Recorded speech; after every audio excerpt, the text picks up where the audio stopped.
Well, strap on your Air Jordans, YouTube, because it's time for part 23 of God of War Ragnarok with a therapist. I'm so glad you're here. Thanks for making it this far. While I give this little hello, I love you spiel, make sure you pop on the thumbs up, leave a comment down below. I really appreciate the people that leave comments. Thank you. I don't respond to all of them, but I do read them, so thank you. Whether you're watching this right as they come out or many years into the future, I'm very grateful for your support. Check out the links down in the description for more ways to support the channel, and share this with people if you think that they could benefit from it. If you're like, dude, check out this clip from this awesome playthrough that this therapist did. Like, that helps a lot. The more eyeballs that are on the stream, the more people learn these things and maybe feel a bit more comfortable talking about it in their lives. Also, quick shout out again to those of you that support the stream financially. Thank you so much for doing that. It helps me make sure that I pay for high quality editing from my dear pal Sean, and make sure that the stream's up and running smoothly. So appreciate all of you as well. But as always, your presence means more to me than anything else. So we got a night of side questing, I think. I'm excited for it. Let's make it happen.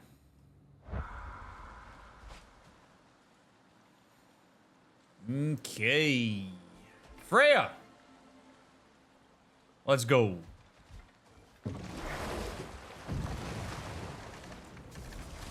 One of the things that I love about this, by the way, if you're one of those people that's like, oh God, we're doing side quests. These side quests are really rich, and they do provide little like moment-to-moment interactions that I can use to analyze stuff. So I am actually really grateful for how much work Sony Santa Monica put into the side quests, because they don't feel like throwaways in the same way they do in a lot of games. Oracles of your lands. Would you say they manipulated events? Did they have an agenda? I do not doubt they held their own interests first, but in my experience, they could be easily fooled by their own prophecies. Would that be a specific experience, brother? Once, I sought the Oracle for a means to break my bondage to Ares. One priestess had visions that showed her Olympus would be brought to ruin by the God of War.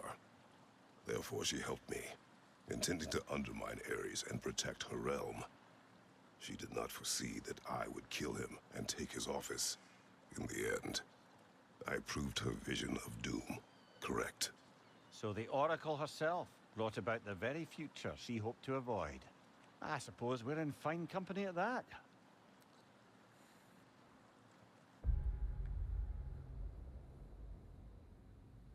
So here is the one thing. Here's the one thing I don't like about this game.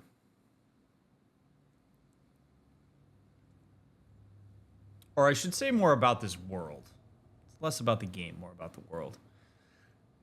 I am not fond of the whole, like, prophecy, future-telling shit. It's a trope that happens in a lot of games and a lot of, like, movies and worlds and stuff that I really think detracts from the real importance of our like decision making in the here and now, because none of us has the benefit of seeing the future. We might have some sense of what's going to happen, but none of us gets to use hindsight when we make decisions up front. And so what this does is it defers accountability in directions that it doesn't need to go. So like in this conversation, the Oracle didn't actually bring about the future that it had seen. Kratos did. Like, Kratos' decisions he made based on the information he had relative to Ares is what brought about what happened. Like, the accountability ultimately lies on Kratos for doing what he did. It doesn't lie on the Oracle for trying to avoid it by doing X thing. Like, you could get bad information and still make a good decision relative to where things end up going. So I get a little bit frustrated sometimes in all of these conversations about prophecy and future telling and going to try to find out what's going to happen, and how we inevitably make the future we don't want happen as a self-fulfilling prophecy because we attempt to get in front of it. Like, I'm a huge fan of accountability and responsibility in interpersonal relationships and in our own lives. And when you make a decision about what to do, you have to use the variables that are available to you in a given moment. And the idea that knowing what happens in the future would be a known variable is not at all how life works. A lot of us wish we knew what was going to happen in the future. A lot of us wish we knew answers to things because then we could make the right decision. But ultimately, you can't. And if you waste your time trying to anticipate the future or wanting to so badly know what's going to happen, you're often more likely to just get frozen and maybe even make the wrong decision as a result of that based on what it is that you need in the moment.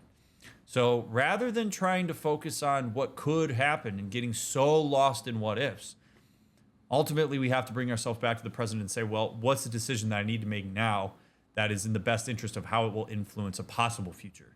Knowing that there are many unknown variables and uncontrollable variables that are potentially going to rub up against that. So that's my one qualm so far with this world, is everybody's utter fascination with the future. Now, that said, if I spin this in a little bit of a direction that I think is helpful here, is this in some ways I think is a metaphor for how people actually lose out on the present by being overly focused on past and future. Being present with people is actually very difficult. It is something that stirs up a lot of anxiety for people because they have to respond in the here and now. And the past, you already know what happened. The future hasn't happened yet, so you don't really have to worry about it as much. And so, like, the present, when people are forced to be present, it's a lot. So the fascination here with the future and what's going to happen is preventing Kratos and Freya and Mimir and Atreus and Odin and really a lot of people here. Everybody's so focused on Ragnarok that they're not actually focused on what it is that they are doing and attending to and care about now. And a lot of us fall prey to this, where we think about what's coming instead of really trying to just stop for a second and immerse ourselves in the experience we're having in a given moment and making decisions based on that. And you will find that, I think, in my opinion, a lot of people who you will talk to who talk about having a generally higher satisfaction with their lived experience are people that learn to focus on the here and now and the present and how they're navigating it and what they're paying attention to, rather than just being completely lost in what's coming down the road. Anyway.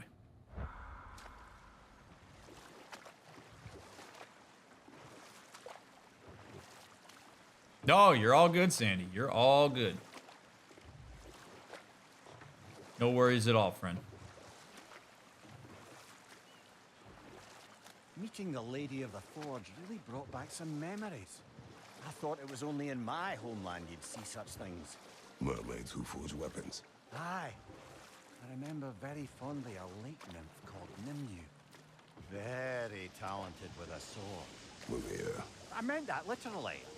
Shame on you. She made the best swords in all the Isles and had big dreams about what she'd do with them one day. I wonder what became of her. Mimir's got one head and he still thinks with both of them. You know what I mean? What did the Norns say? Focusing on the final act in lieu of the previous, a common issue in storytelling? Yep. Yeah, it's a very insightful line.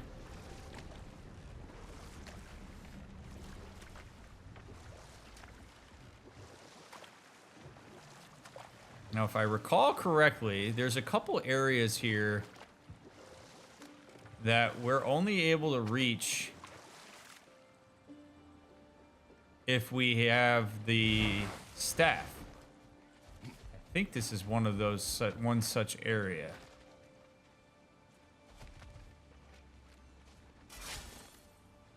I know there's a couple. I know there's one that's on the far side of the lake here.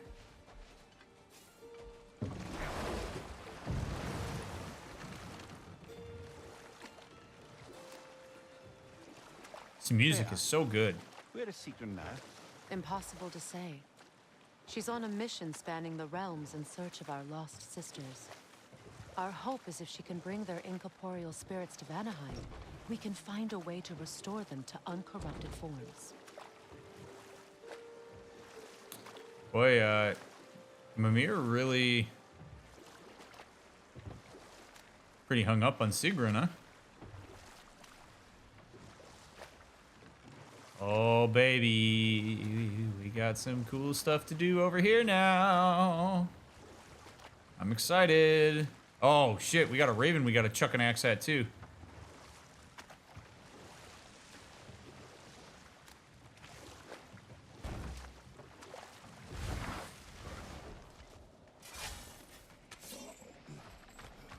Yeah. Oh.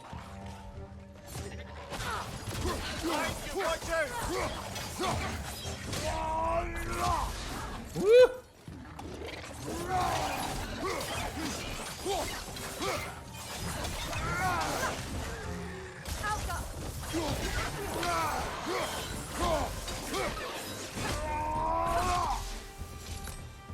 Another Berserker gravestone. Yeah, I don't know that I'm ready for that yet. I want to do some of this other stuff first, and then...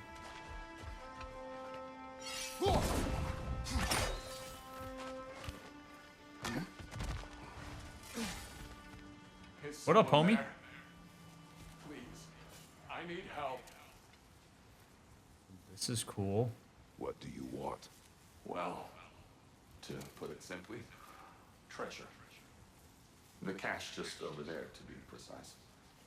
My son and I, we came to these isles to uncover its riches. I feared it was too dangerous, so I came along, and was, well, seemingly proven right. Is that why you haven't moved on? My son, I suspect he went in search of the second half of the treasure. Please find him and tell me his fate. If you require a reward, you may help yourself to the treasure. It doesn't matter to me anymore. Oh, man. We were sailors once. Left Midgard to seek our fortunes elsewhere. We were so close to succeeding. My boy, I'm so sorry. So that's like that guy's soul? Oh, wow. That's neat. The remains are old. His son is surely gone by now. It costs us little to make sure. Really? That water wheel's getting no water.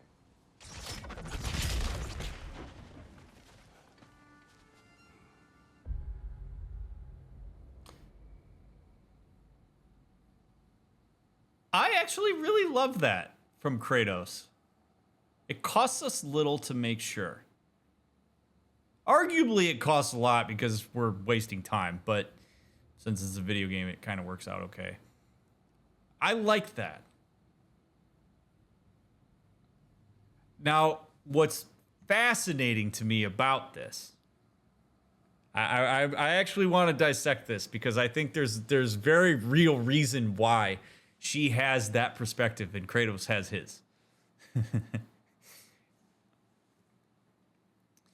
There is a concept in psychology called transference, which is where we will take some of our lived experience and we will use that or transfer it onto a person or a moment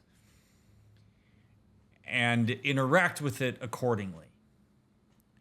So this guy is talking about his lost son, who is, I suppose, likely dead. But now we have two characters here who are currently having their own subjective experiences with their sons, which is very salient to them at the moment. We have Freya, whose son is already dead, whom she can no longer chase after, interact with, or find out more about. And we have Kratos, whose son is alive, whom he very much hopes to find and reunite with. So when you're presented with a quest from a random dude who's looking for his son, and Freya takes the it's a waste of time approach, there is a good chance that her judgment of this current quest is being clouded by the transference she has of her own experience of her son being a dead end at this point. Whereas Kratos says, we lose very little to go find out. I'm guessing there's part of him that's driven by the fact that if I can help this guy find his son, I myself can find my son. It's very basic. It's not one-to-one. It's not something that's like, that's exactly what's going on for these two. But when you see that divergence of perspective on a similar task, one of the things that we can look at when we see how people conceptualize it and we see those differences is what lived experience that's salient to them are they potentially bringing into their conceptualization of what's at hand. It's a neat little moment there that allows me to illustrate that. And I like that. So there you go. It resonates with them in different ways right now.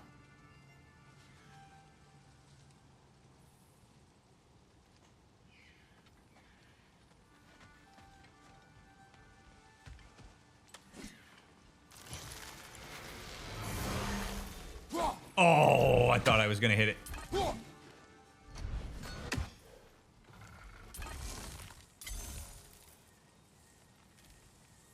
Where are you, birdie?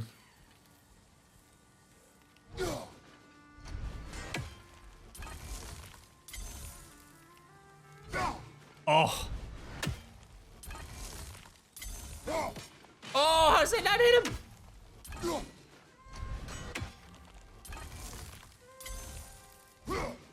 Ah!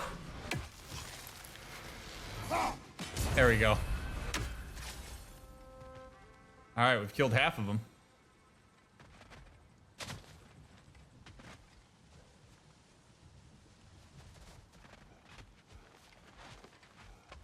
First try.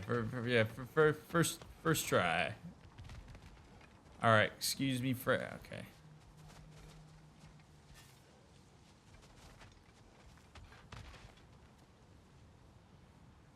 Huh. I see. The geyser under the water wheel is blocked. Yes, it is indeed, Freya.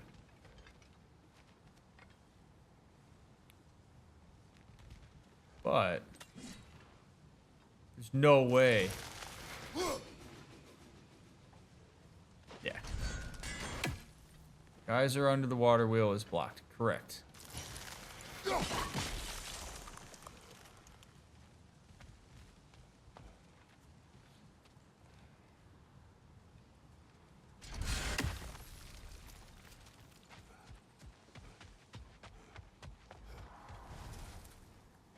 Alright, I'll go down just to see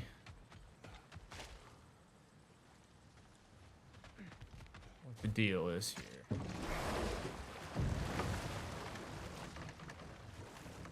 The Gjallarhorn. What is it? Where did it come from? It's a very loud horn, and I've not the faintest idea. Mimir. No, truly. No one knows where the Gjallarhorn originated. Odin just gained possession of it one day. Oh, by the way, friends, when I predicted earlier that Kratos was going to kill Heimdall with Gjallarhorn, I was mistakenly thinking that Gjallarhorn was the name of his sword. I meant Heimdall's sword, not Gjallarhorn. And now I'm seeing that he's going to probably try to kill him with the spear. But I totally messed that up. All right, let's take inventory here. It's a great rocket launcher, though. Fantastic rocket launcher. Yeah, death by horn. He's just gonna blow it in Heimdall's face. Over and over and over again until he decides he wants to end it.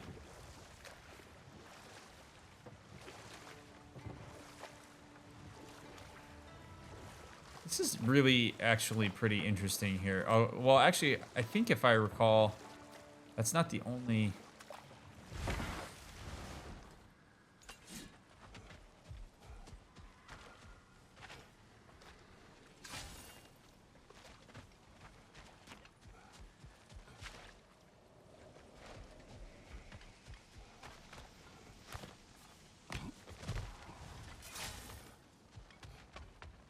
is going to be something stupid and simple again. I know it is.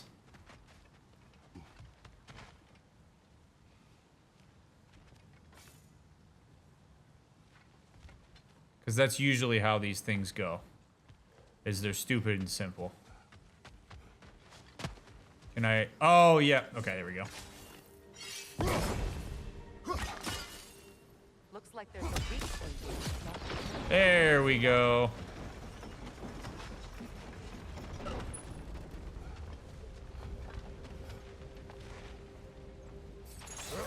Yeah! Neat. Something appears to be atop that island. Perhaps the treasure the spirit spoke of. Yeah. But I want to do this first. Come here. Get in the bag. Get in the bag.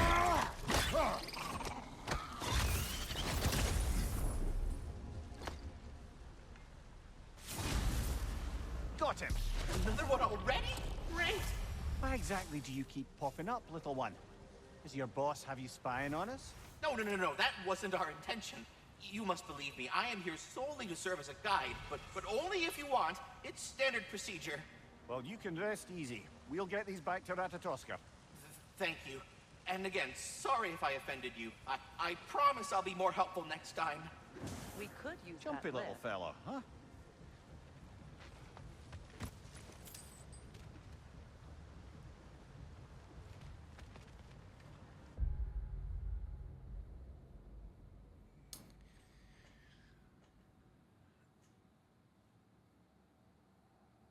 One of the more frustrating interactions, in my opinion, that you can have with somebody is when a person projects a sense of burdensomeness onto you, and you have to interact with it. The squirrel kind of did that. And I'm going to take a dual approach on this for a second, because I think there's two sides to this. The first, I'm going to talk about first being on the receiving end of that projection. When he says, like, I'm sorry I've offended you, I'm sorry I got in your way, blah, blah.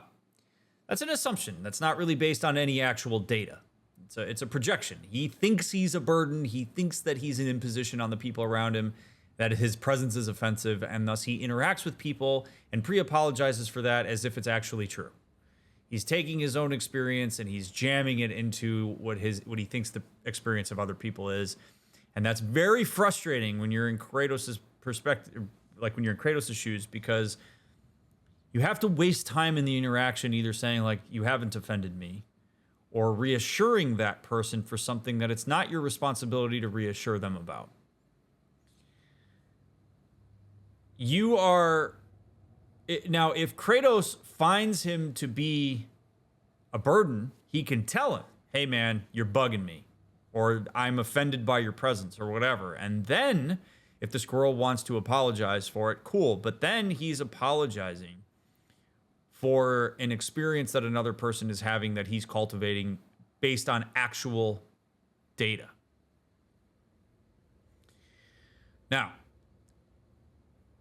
to be empathic to the squirrel in this case, why would somebody get to a point where they project burdensomeness onto the people around them? That is usually something that is learned based on formative or major relationships where that person is essentially taught that they are a burden. Where maybe a parent or intimate partner or whatnot was intensely dismissive, or constantly expressed being affronted by their presence, or was annoyed by any input that they brought in. Like, this is a learned experience that a person has. And that's a painful experience.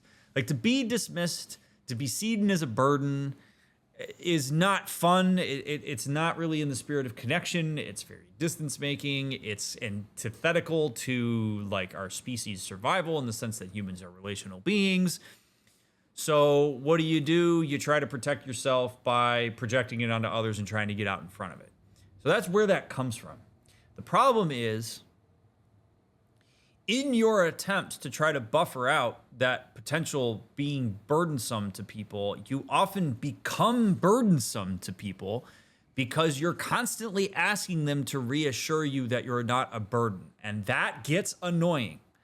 So if that squirrel continues to engage with Kratos in this way, Kratos is likely to eventually get to a point where he actually does see the squirrel's presence as burdensome because of the emotional heavy lifting he has to do on his behalf.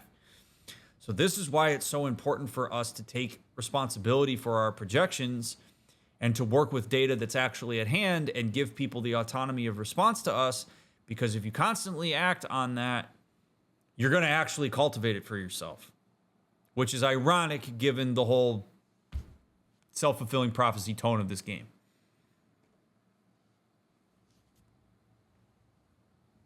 I haven't had too many opportunities to talk about Ratatoskr yet.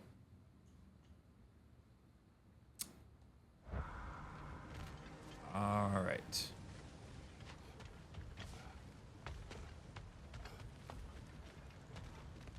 Let's go...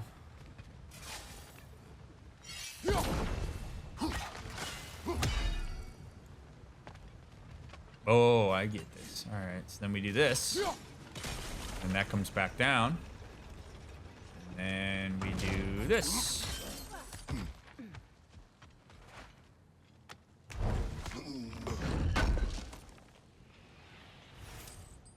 Wow, that's a lot of hack silver. Holy crap.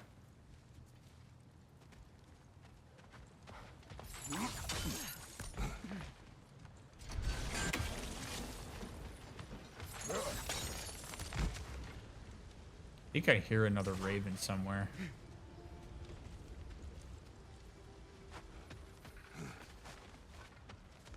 Oh. Chuck dropped me right into this one.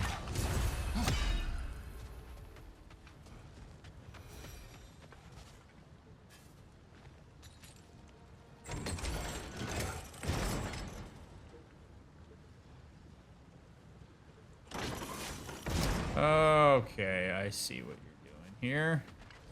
All right, now this is interesting because this angle is weird. Because I'm going to need to freeze this, which I'm guessing I'm going to have to use Freya for. But then...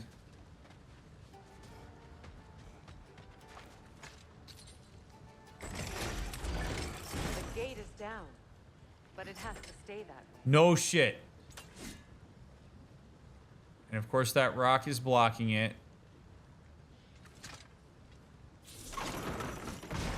It's actually really interesting because I don't think that I can...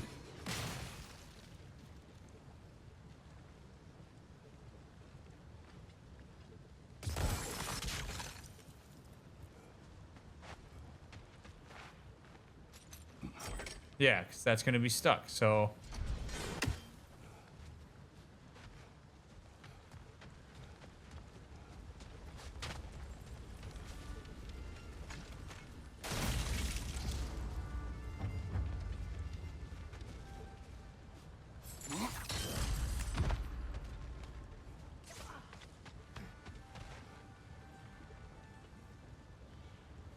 Hey, Freya, can you walk over there and pull that chain so I can throw my axe at this? No? You can't do that? Can't pull that chain down? What a freaking bummer, man.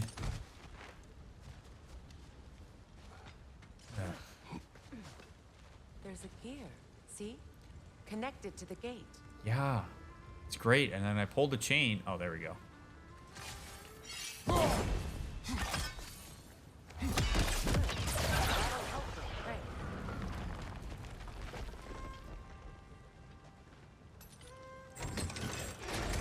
Oh, it's just that.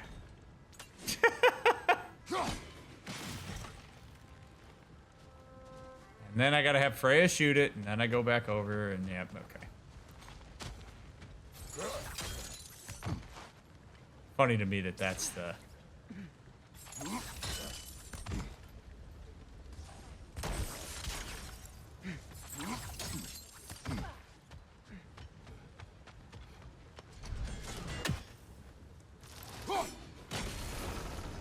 There we go.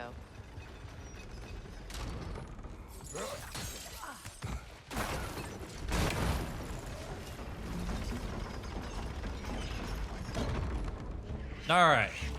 Ah! Cover! The wee bastard's about to explode!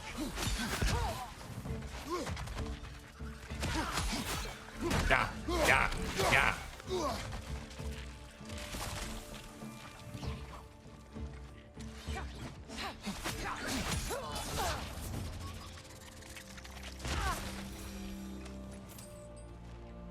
All right.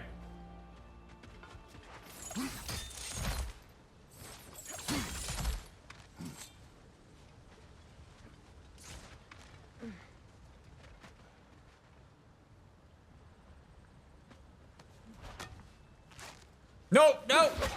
Oh, okay. Thought I was gonna take that ride before opening the chest. Annette, quite the sum there, brother. We will find the ghost son. Really? His request isn't a distraction? He does not know his son's fate. I see. Okay, then.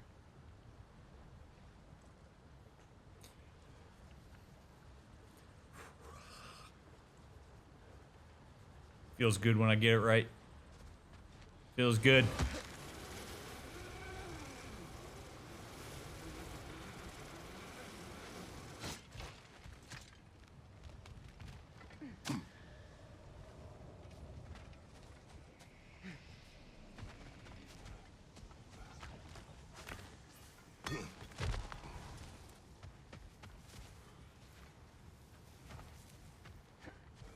So we're not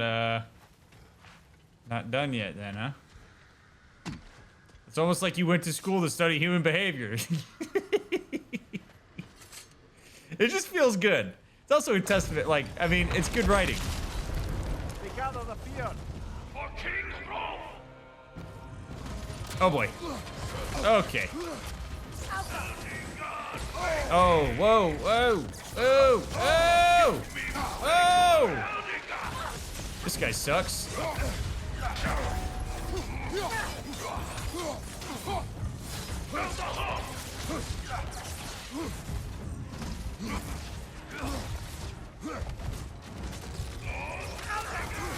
at the shield if you're not going to use it. Oh. Yep. Okay. I knew that was coming. Hopefully if I don't have full health here, this is going to be rough. More repeated boss lines. Yeah, right? Oh, there we go. All right. I have full health now.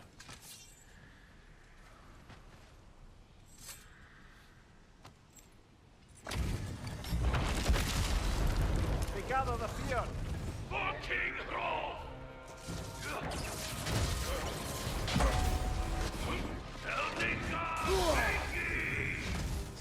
God damn it. Always find you! Vegor Eldika! Woo.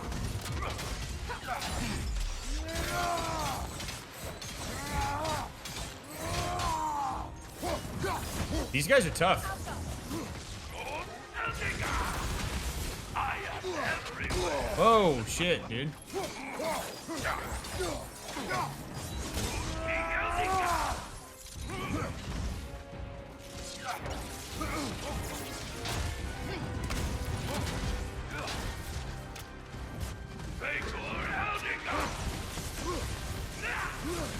Oh, man.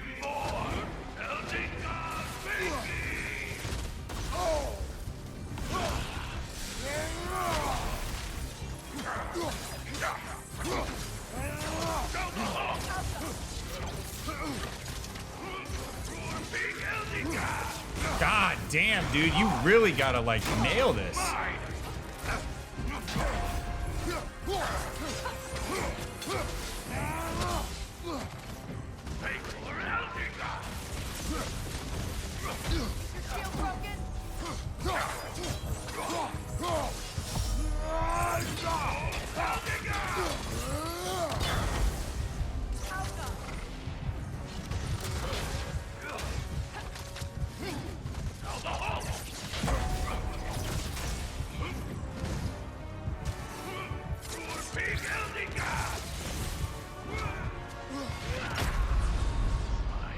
That hit me?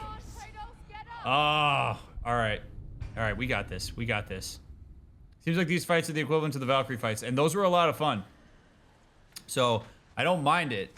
I'm gonna give it a couple more tries. I'm not gonna spend the entire stream trying to beat this guy, but I do enjoy these fights.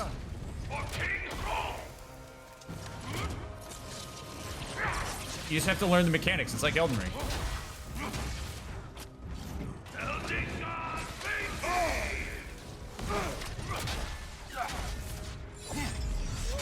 God damn it.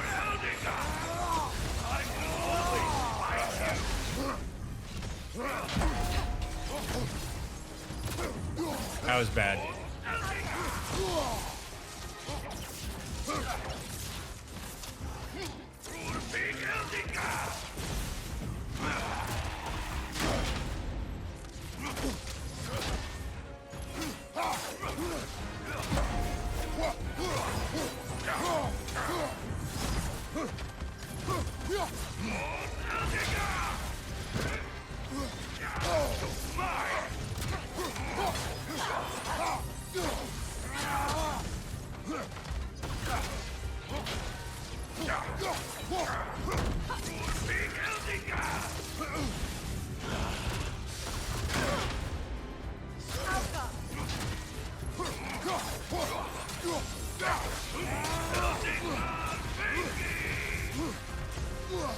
God damn, dude. Yeah. Come on, Kratos. Off your back. Oh, dude, that one where he like throws the bolts down, like, you really gotta like be on your game here. Come on. And this is on the easiest difficulty level. Like, that's what's crazy about this to me. Like, this guy's legitimately tough, and I'm not even like.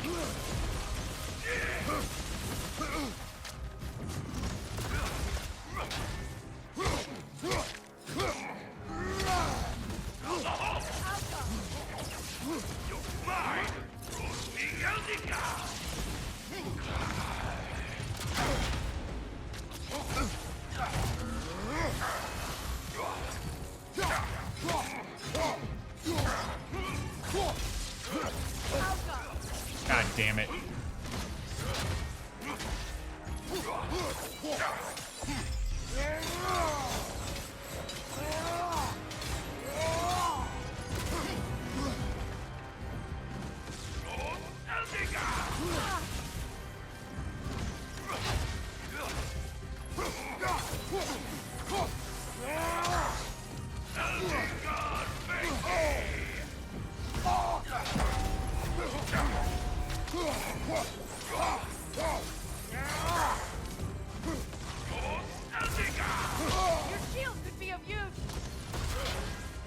No shit.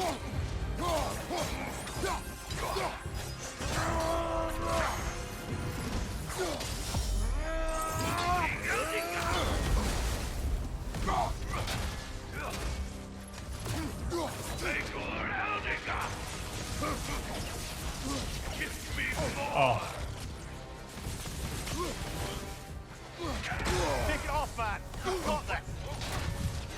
Damn.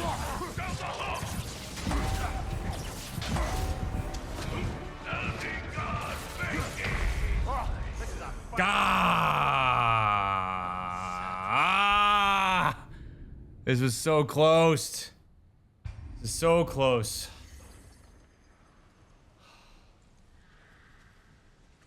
God, he doesn't mess around. It's tough too because since he disappears, you can't keep locked on. Let's go. They gather the fear. Bring it on, big guy. This is the thing I gotta figure out how to get away from.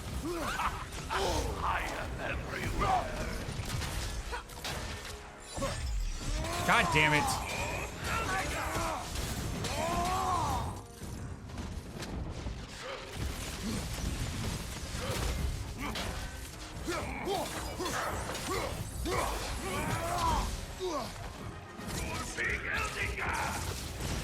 I will always find you.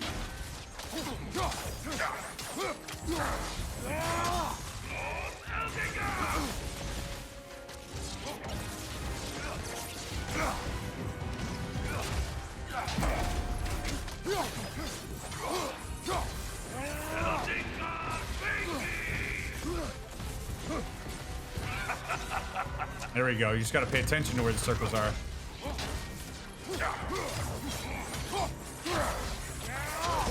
Give me more! Down the hall!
Oh, man. Take it off, man. You've got this.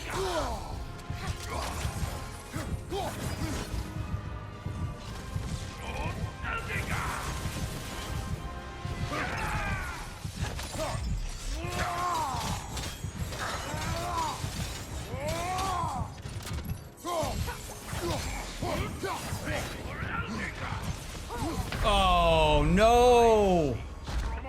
Oh, man. Man. I don't want to do this with a resurrection stone.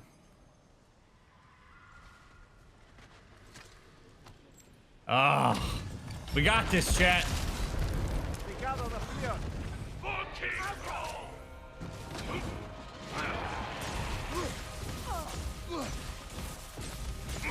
Oh.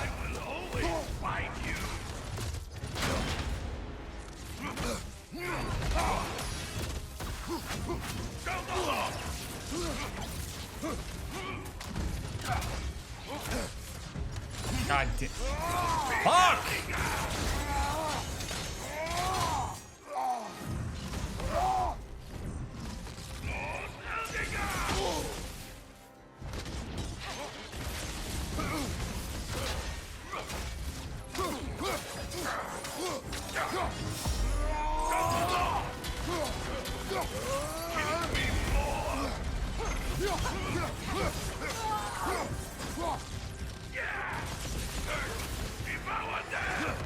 Man, I just can't get the timing on that right. Driving me crazy. Take it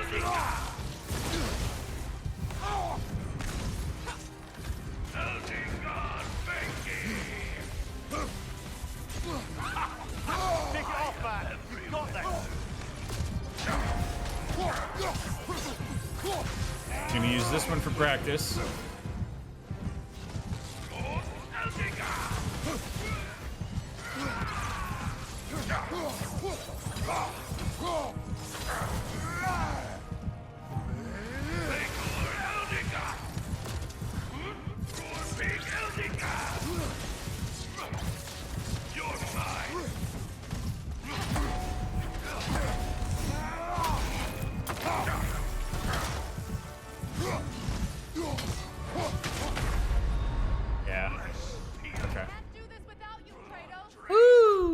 Some of these may not be possible without a resurrection stone. My ass. You can do these without a resurrection stone. There's no way you have to have it. No way. What up, Tiger? All right. This is the one. We gather the fear. For King Rome!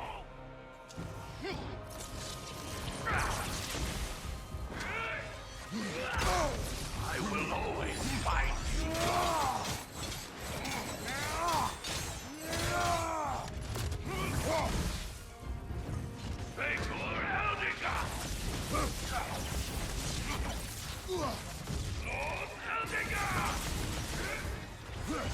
Too early. God damn it.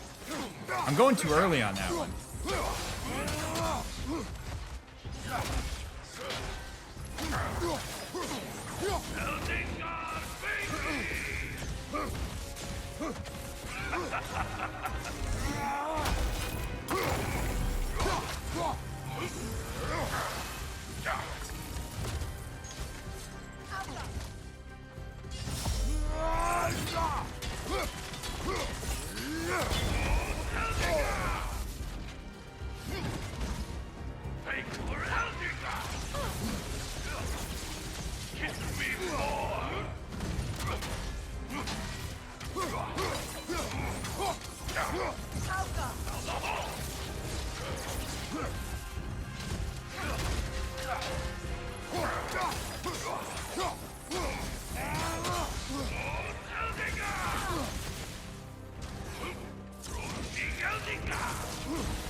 Oh.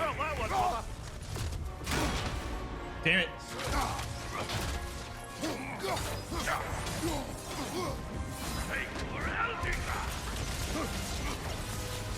I am everywhere.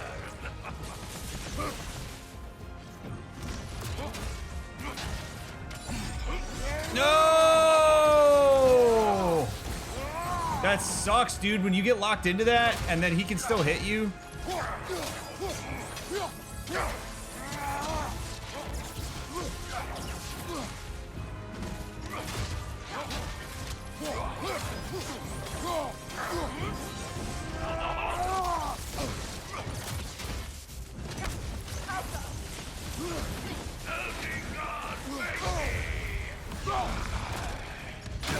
No!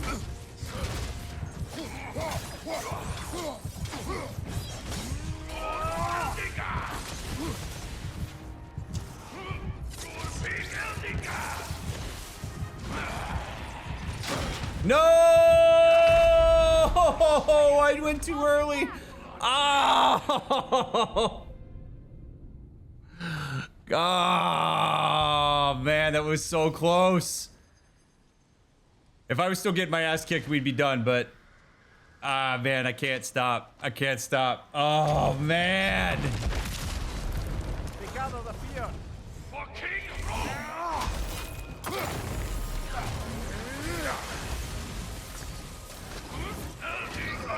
Oh, what? Oh, that was a terrible way to start. All right.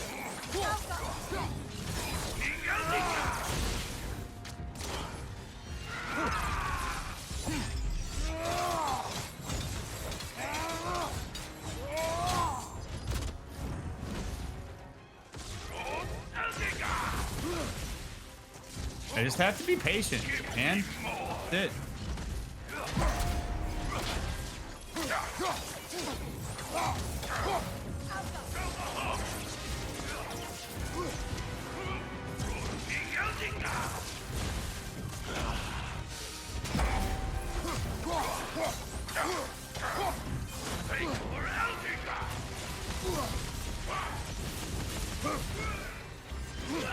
God damn it.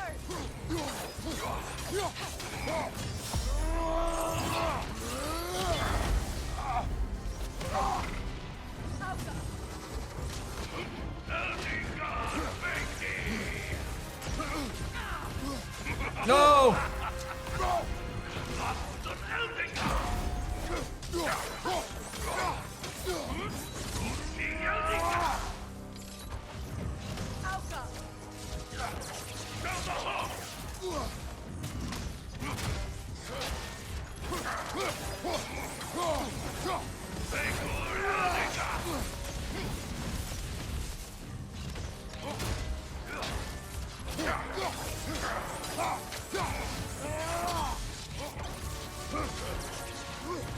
I will always find you.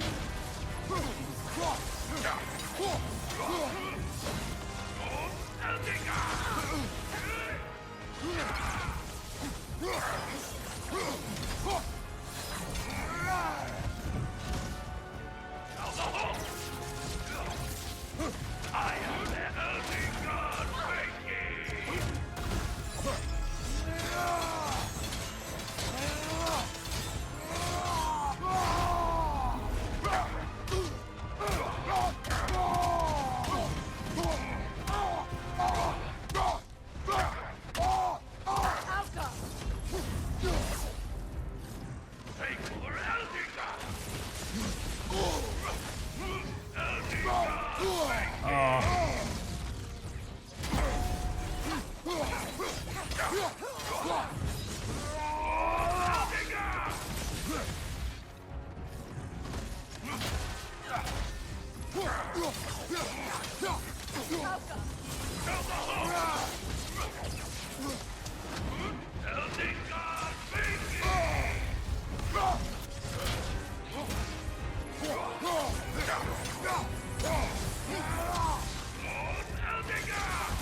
wasting my breath over.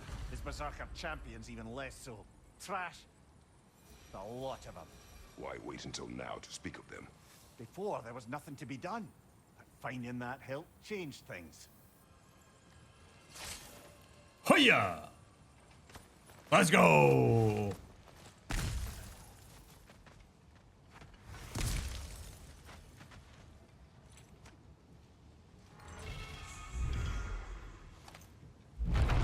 Boom! All right, that feels good, man. Back to the topic of prophecies brought about by the efforts to avoid them. I think I can recall such a story as you mentioned, brother. A Greek tale for the stage. Rather lurid, but very popular. You know the one? Every Greek knows the tragedy of the Theban king. Yeah, word gets around about that sort of thing. Oh, is that it? We're just gonna talk about it, but okay. All right. So I want to find this guy's. I want to find this guy's son.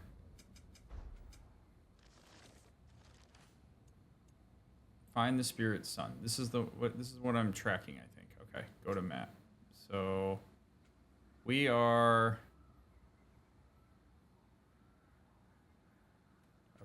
okay. We got some traveling to do. Any reason why you exclusively use the blades in combat? Because they're my favorite.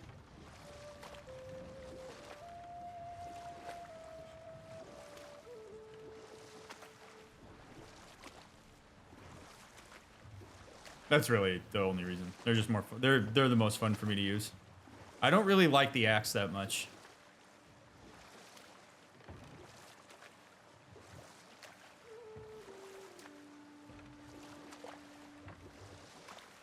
All right. Determination. It's cool that the whale acknowledges us when we come around to it. I wonder if there's some part of it that is like grateful to us.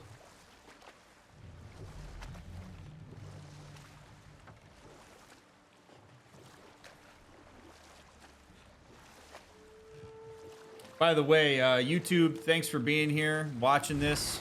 Something else I recall about that Greek play I mentioned, if you won't take offense to the critique. As a work of performance, it consisted almost entirely of watching people give speeches and receive terrible news. Might have been nice to see more events dramatized instead of described. It is Greek tradition for a story to unfold in a single time and place uninterrupted. It is more clear. If you say so. Interesting. Did you make the spear? Wait, no. Brock has to be the one to tell me what happened. I'm just gonna pretend I was never here.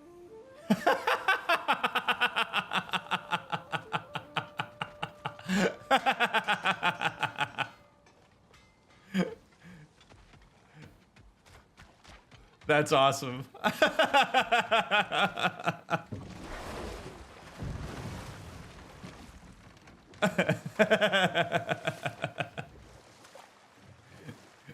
like one of those things that really does make it feel like they thought of everything. Talking about. His hammer must be nearby. Oh man, that's so good.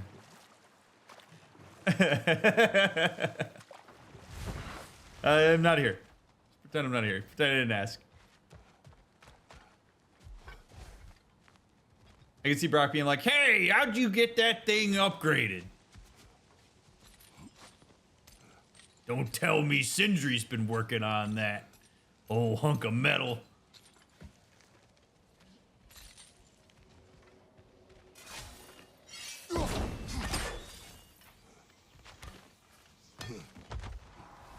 Father, I failed you. Oof.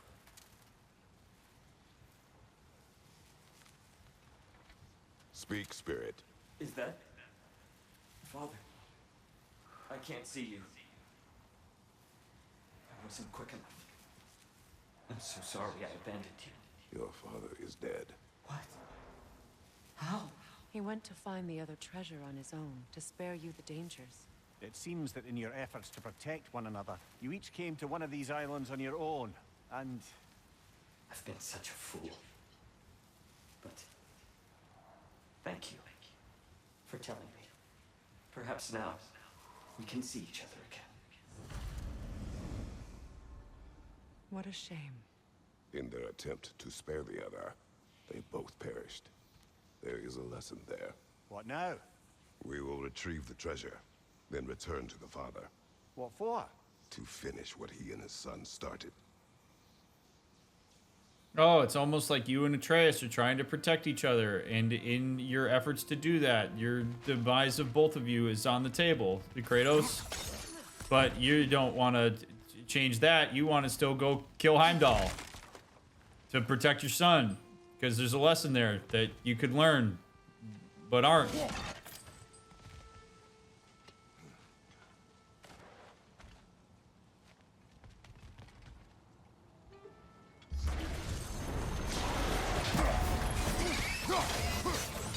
Whoa. Whoa, that thing is cool looking.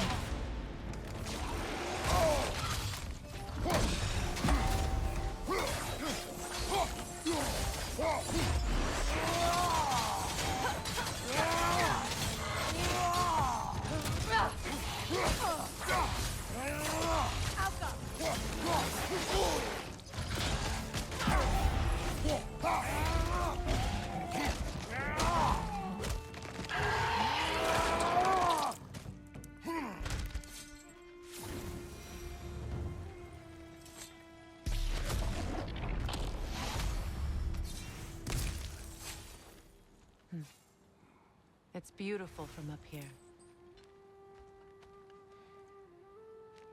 I agree. Okay, so I will say this. Like, this whole, like, your efforts to protect each other lead to your demise is, I think, drawn out as, like, a very myopic way here in this game. But I think the real lesson to be learned from this is don't make assumptions about what other people need. Like, actually listen to people. Ask them how you can support them. Ask them if they would like your efforts to protect them. Like, get to know the people that you want to quote unquote protect. Unfortunately, I think a lot more people are like Kratos than probably care to admit it, where you think that it's your role to jump in and mitigate all adversity for the people you care about. That's not always the case. Is it nice to every once in a while help somebody out and make sure that they, don't have a bad time of it? Sure. But I think the real lesson here is not so much like don't protect people, but it's like support people in the way that they need. Let people navigate their own adversity. The only way any of us learns how to navigate adversity is to actually navigate adversity and learn about the way that we are oriented toward it, what it brings up in us. You don't learn if you don't do.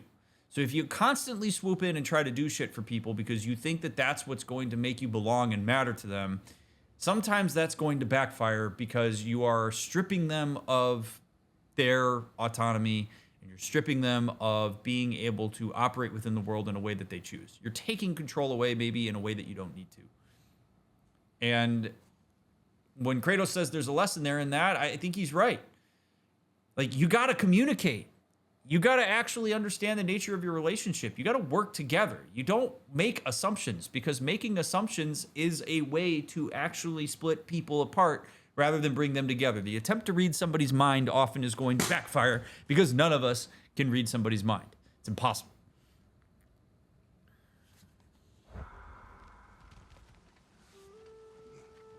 Take that for what you will.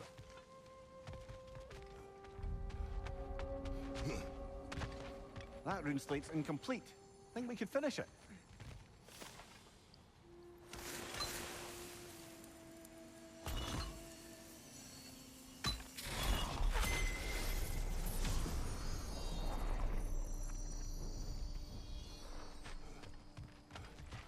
That statue is so freaking cool, man. Phew. Phew. Eee. Derlin, we're about to hook you up, brother. Derlin's hammer. Still in one piece after all this time. Unlike Derlin's resistance, I suppose. We will take this to him. I'd like to learn a little bit more about that. We got to return to that father, though. Get some hack silver here. I hear things.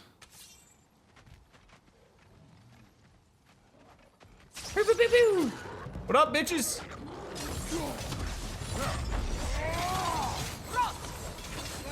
Wow, this thing. Behind you, brother!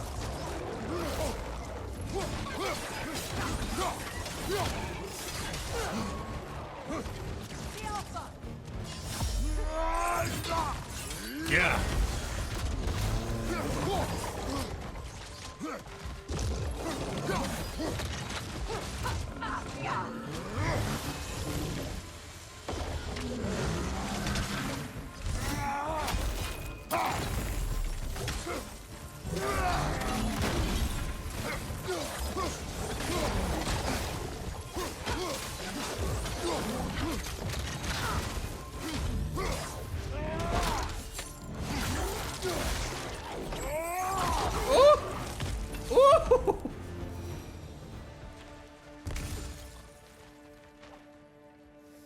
Damn.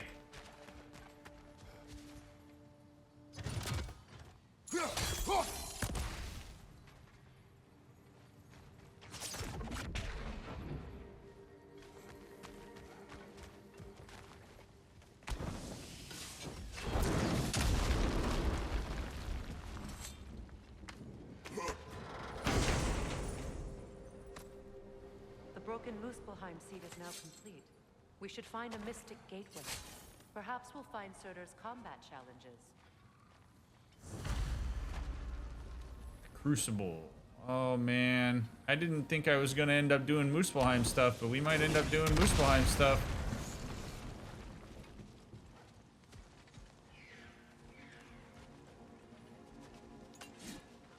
Shut the hell up!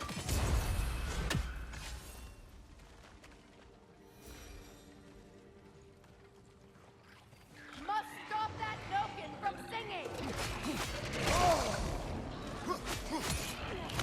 Brother, that groom's found a perch on high!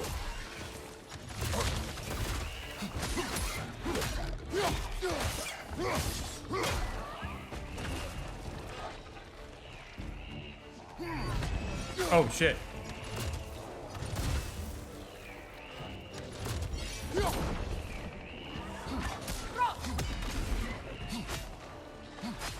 Ba, ba, ba, ba, ba. Where's the sing? Another singing thing? Behind you, look out! Where the hell is it?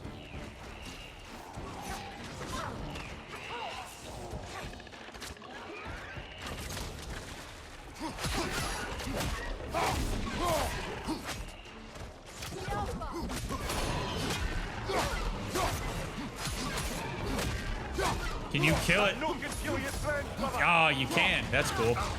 Where is the singing guy?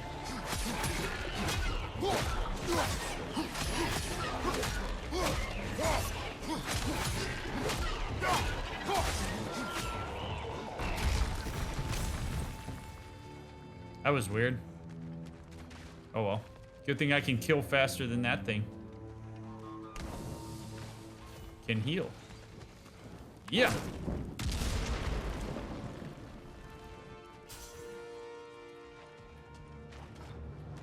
What up? Coming at you!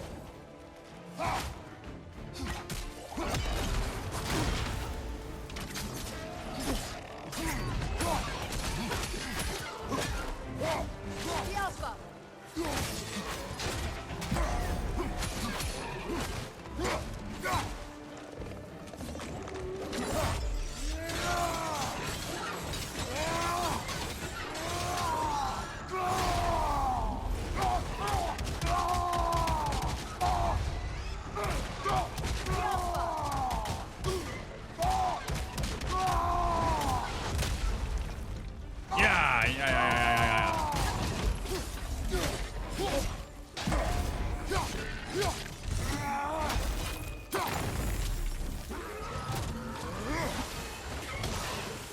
Get out of the way, Freya.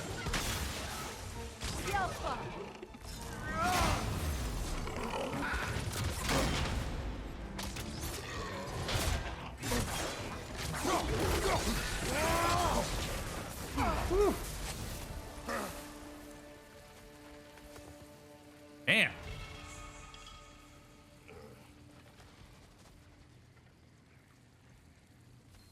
Covered in goop.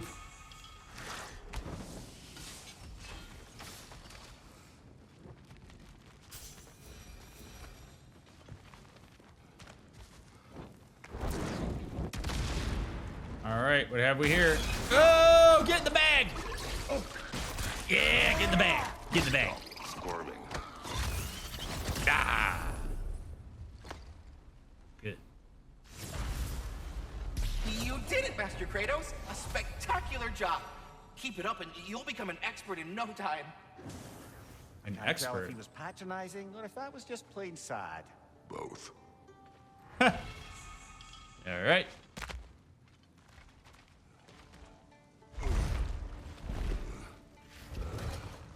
tunnel must open up just ahead. I think Kratos has an excellent future catching feral cats for his local humane society. Seriously.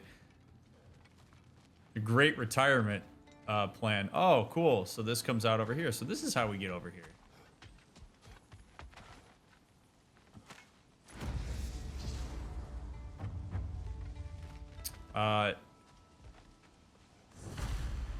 No one chats like Gaston. Thank you for the sub. I appreciate that, friend.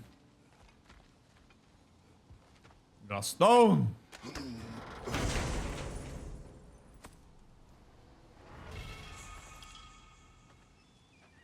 All right. The cash. I see why it meant so much to our lost treasure seekers. Perhaps we should go tell the father what became of his son.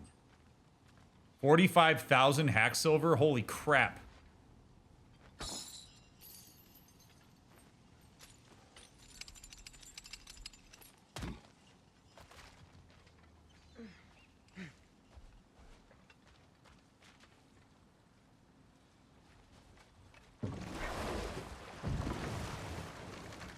Brock's riddle. Could the answer be nothing? What gets bigger the more you take away? Nothing. I don't think so, brother. I do not like riddles. I like that. He's not. That's actually a really interesting answer. I love how the riddle is still hanging out in his head.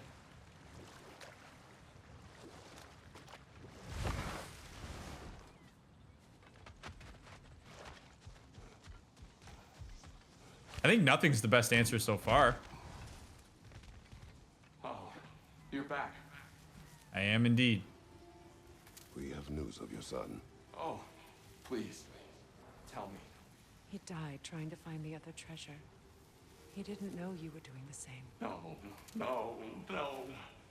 This is my fault. He disobeyed your wishes. Yes, because that is what sons do. I should have brought him with me. We'd be alive and rich beyond all reason. Together. Don't blame yourself. He is at peace. Nevertheless, thank you for finding him. I'll seek him out in Helheim. I'm glad we did this, Kratos. Yes. And I'm sure Atreus will be as well. Yes.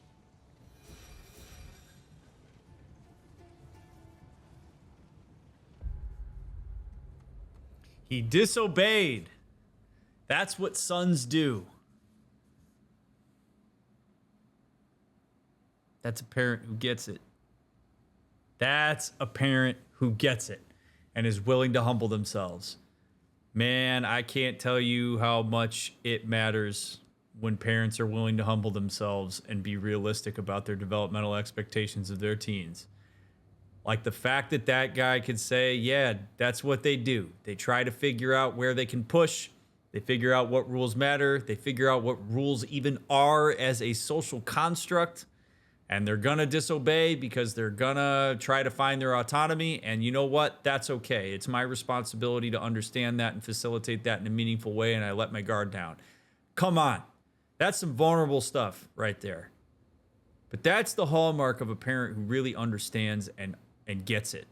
Gets what it means to have a teenager that you're responsible for, but also are working to try to cultivate into a functioning adult. So many parents could learn from what that guy just said and how he perceived that. Like, this is my fault because I didn't attend to what I needed to attend to here. I didn't realize that, I mean, yes, ultimately it's on his son for the decisions that his son made, but he could have been there in a different way, understanding that his son will disobey him. And that's not a personal shot.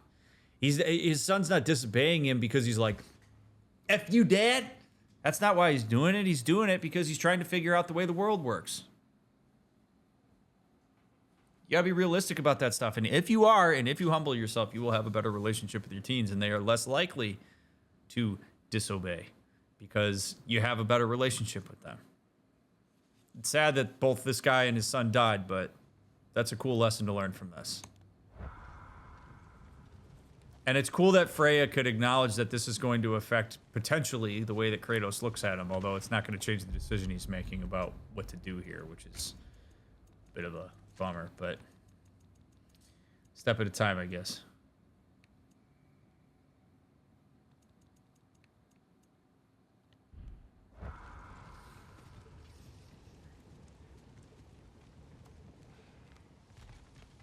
Brother, you don't like riddles, eh? No. Oh, you just haven't heard any good ones. Here, I'm tall when I'm young, short when I'm old. What A happened? candle. Yeah. Heard that one before? No. Oh. Well, did you like it? No.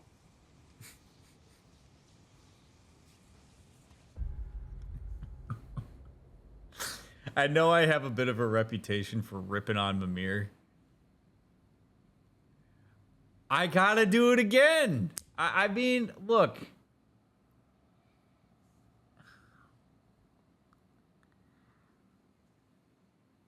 One of the best things that any of us can do in relationships is to take people as they present themselves.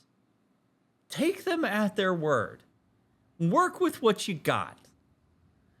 Kratos says explicitly to Mimir, I don't like riddles.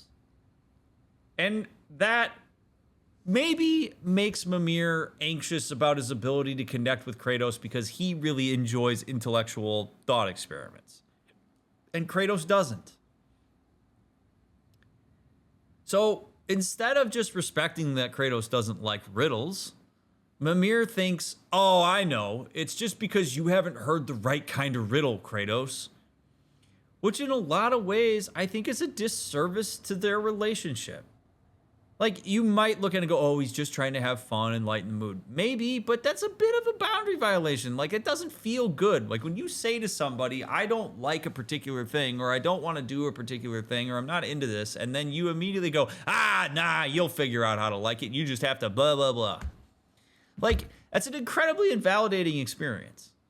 There's nothing wrong with just respecting that Kratos said he doesn't like riddles. It's okay if Mimir says, I enjoy riddles, so I'm having a good time trying to figure out what Brock was getting at, but I respect that you don't. That if you want to create connections with people, you meet them as they are. You interact with what they give you and what they explicitly tell you. You don't have to mold people in a particular direction just because you don't like what they have to say. Like, it's okay to just be like, all right, cool, you don't like riddles. I won't say riddles around you then. Let's figure out something else we can connect on. It's not that hard. And yes, I agree. Like, with what Chet's like, people who are asexual hear this all the time. Like, oh, you don't want to have sex because you just haven't had good sex yet. Whatever. Like, they hear all this kind of bullshit all the time, and it's like, no, could you just please respect the fact that I've decided that sex isn't for me? Like, it's cool if it's for you. I'm not trying to tell you not to have sex. Like, I'm just telling you, I don't want to, and that's my experience. If you keep like, no, you just gotta do it, it's invalidating. Like, people come to these conclusions over time generally. It's rarely impulsive if you say something like what Kratos just said, where he's like, no, I'm not into riddles. Like, okay, cool, you're not into riddles. I respect that. Find something else. But Mimir makes that a problem by trying to inject here and say like, oh, no, here's one. And then he's like, well, did you at least like it? And Kratos is like, no, I didn't. Because I fucking told you I don't like riddles, is what he really should have said. Like how explicit do I have to be, brother? Especially Kratos. Like, that's the other thing. Especially Kratos. Kratos doesn't, like, put stuff between the lines. If Kratos says something, he means it. He never speaks cryptically. Like, ever. So if he says I don't like riddles, he probably doesn't like riddles. He's not saying I don't like riddles because he wants Mimir to chase him into Riddle Land. So if you're like, oh, Dr. Mick, you're super lame here, man. Like, you just gotta, like, lighten up. Like, this kind of stuff is important. This is how you connect with people. Like, if you're a person that struggles to connect with people and you do this kind of shit, that's part of why you're having a hard time connecting with people. Do I like riddles? Yeah. I think they're fun. But I respect that some people don't. All right. Return to Durlin, so we'll do that.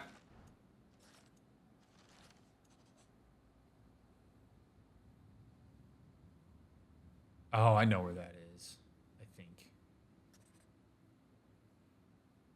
I'm not... Oh, I do know where that one is. All right.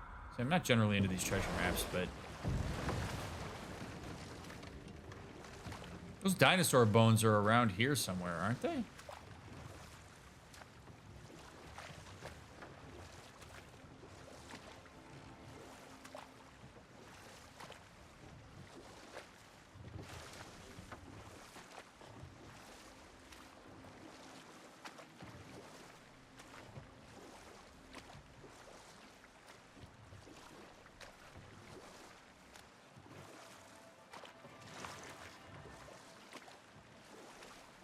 As I was saying like a half hour ago, thanks for being here. I really appreciate it. Whether you're here live on Twitch hanging out or if you were watching this VOD on YouTube, thanks for supporting my content. It really does mean a lot that you've made it this far. You just haven't found the right treasure map yet. You know, yeah. Yes. There you go. Yes, thank you. Thank you, Doris. Brother, somewhere out there's a riddle you'd enjoy, and I'm going to find it. Do not. Once spoken, instantly broken. What am I? Silence. Correct! I was not answering the riddle. Ah.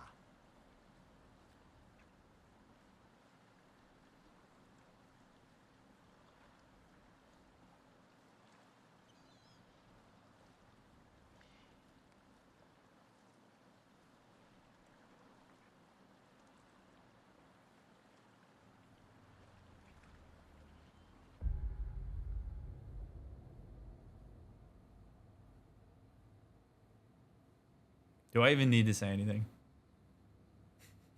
Do I even need to say anything? I get it.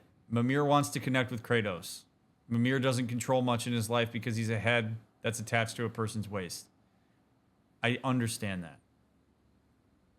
I have empathy for that. Kratos could not be more clear about where he's at with this.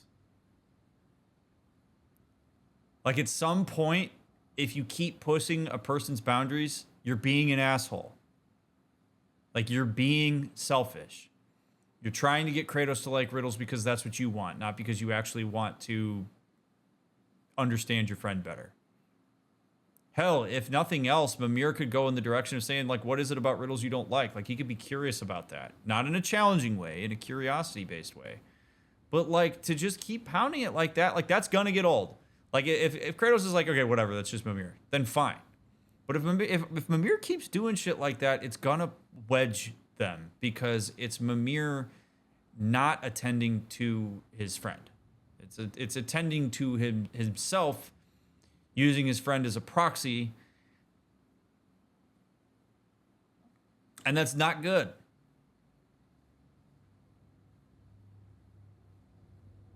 He doesn't have to read the room. He literally is told directly by Kratos, no, stop. He even said right there, you know, I'll find a riddle that you like. And Kratos says, do not. That's not even a threat. Like, that's literally just saying, like, stop, dude. I don't like riddles.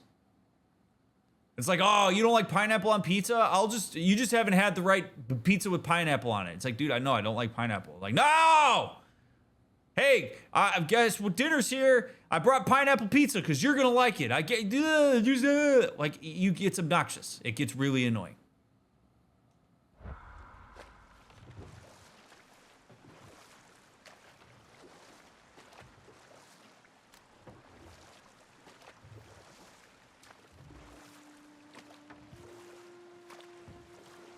So, Mimir wants to connect with Kratos. Mimir wants to matter in this world. He wants to have influence in it. Mimir once had a ton of power. Like, he did a lot of stuff. And he has had his autonomy taken away basically completely by the fact that he's literally a severed head. So, again, I understand that he wants to connect with Kratos. But this is why I'm being critical of him. Because if you want to connect with the people around you, you have to observe them and listen to them and understand what you're working with and operate with that. Because I'm guessing that Kratos potentially could come around to maybe throwing a riddle or two out there, realizing that that's what Mimir likes. Like, that Mimir gets engaged with that. So I don't know, maybe Kratos comes across a riddle or he thinks of something and he says, Mimir, I have a riddle for you. And Mimir would go, whoa, what? Right? Like, that'd be pretty cool. So there's wiggle room here for riddles to be a point of connection. But when Mimir is the one that's initiating it in the direction of Kratos, it falls flat because that's not meeting Kratos. That's not engaging your audience in a proper way. It's the wrong language of connection if you're trying to connect to Kratos. Now, Kratos wanting to connect with Mimir, yeah, like, maybe Kratos needs to give a little bit more intellectually. So he can bring that to his relationship with Mimir, assuming that he wants to connect with him. Okay, so, like, that's the reason I'm being hard on him here, is because he's not doing what you need to do to connect with somebody. Is that concept still following for getting kids to eat foods that they may be uncomfortable with because they're new and different? No, I mean, eating and having a nutritious diet is different from enjoying riddles. Like, this is not a one-size-fits-all analysis here. I'm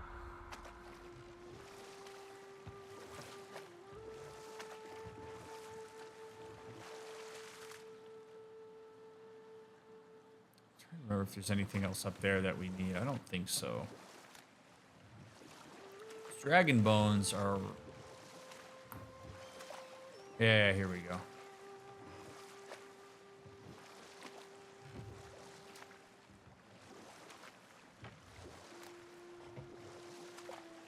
Just curious, brother. There we go. You like riddles? They are frivolous. They encourage lateral thinking. Listen, there are 3 doors before you. One contains a pit of spikes, one a dragon, and one a pair of lions that haven't been fed in weeks. Which door do you open? The first.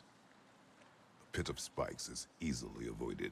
Ah, you should pick the third, because lions that haven't been fed in weeks would be dead!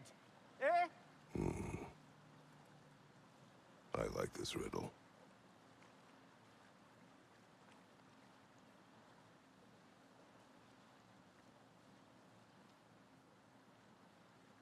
That's not really a riddle, though. Honestly, that's kind of a dumb scenario. This is just Ryan talking here. That's a dumb scenario. Like, oh, lions that haven't been fed in weeks, like, the assumption that they would be dead is not necessarily true. Like, that's not really a riddle so much as it is, like, not giving him full... I'm just, like, come on, dude. This is Ryan engaging with the riddle part of, like, I like lateral thinking.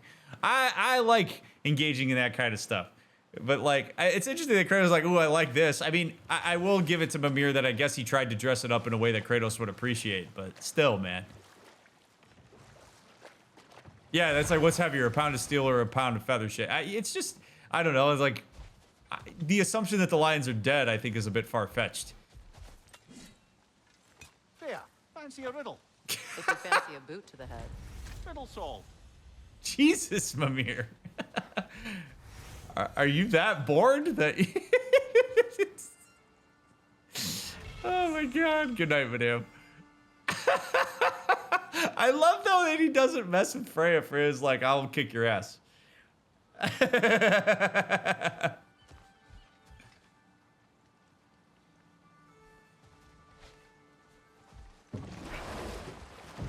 Yeah, Mimir is really into it.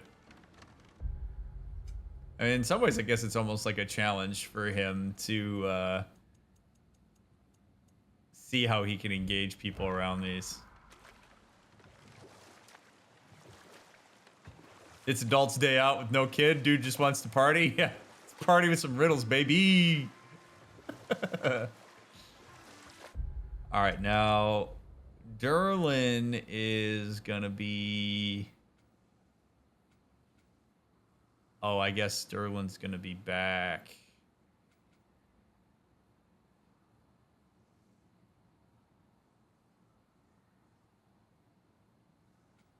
In the town. Okay.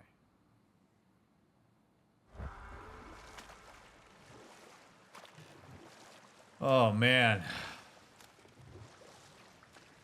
See, I like these like side quest streams. Because it gives us a chance to like talk about stuff that I, wouldn't anticipate talking about. It feels a lot more chilled. So I hope you guys are enjoying this as much as I am. These are fun. It's a good way to mix it up too, because we've had some really intense streams recently.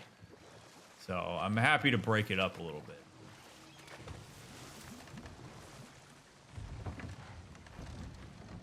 All right. Durlin! I came by and took out an Einherjar patrol. Area should be clear. Can't speak for the rest of town. Guess an occupying army is as good as a lockdown for tamping down foot traffic. You think lions could last more than 3 weeks with no food? I don't know. Maybe. Akatosh, thank you for gifting 5 subs. I appreciate that. Thank you for the love, friend. And thanks for giving people some ad-free viewing.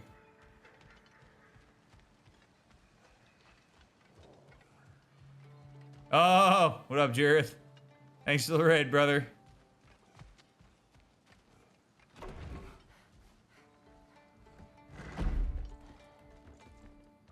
You again. You know, you're the reason Odin's thugs are marching around the city. We're killing all the Einherjar we can find, if that's any consolation. Whoa, whoa! How about we just take that outside? This is a peace-loving establishment. It's good. It's good. See, this is good. Odin's good. He's using the same dealio that Freya used with the Raiders. Like, Freya said to the Raiders, oh, well, win a playoff game for one. Oh, wait a minute. Wrong Raiders. Freya said to the Raiders, Kratos is going to bring about Ragnarok. And as a result, they all oriented toward him in that kind of way where they were trying to like kill him so that Ragnarok didn't happen. So Odin can do the same thing. He controls the narrative, right? Like, I am oppressing the shit out of this town because of the threat of Kratos, not because I'm, a dick.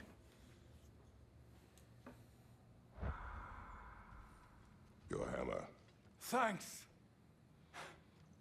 Might not mean much with Odin's goons stomping around the city, but folks see this and they'll know we haven't completely given up. Not yet. Rebel leader, Never hell yeah. expected to see this thing again. Repeated long-range wind slices that stagger enemies. Press R1 precisely while slashing to enhance a wave. Cool. Durlin. Kratos. Sorry about earlier. Talking about your wife like that. Do not be. No, let me apologize. Feeling the All-Father's spear in your back makes a man want to set things right. Your silence on the matter is enough. Well, if you say so.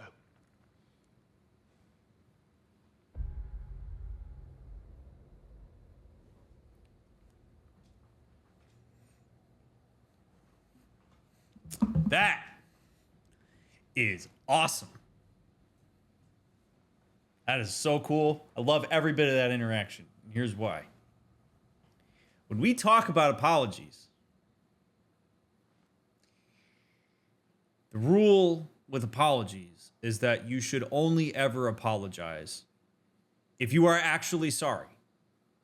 Like, if you actually are experiencing some degree of acknowledgement of, like, okay, I wronged you in a way that I perceive to be wronging you, and I received feedback from you that suggests that I did something that was upsetting. I have recognized the impact, and I legitimately would like to let you know that I see that impact, and I will do my best going forward to not create that type of circumstance again. That's what an apology is. So when Durlin says, hey, man, sorry about the way I talked about your wife back there, and Kratos says, don't be, and he says, let me apologize, that shows Durlin truly is sorry about what he did, and that he wants Kratos to know that he is acknowledging that.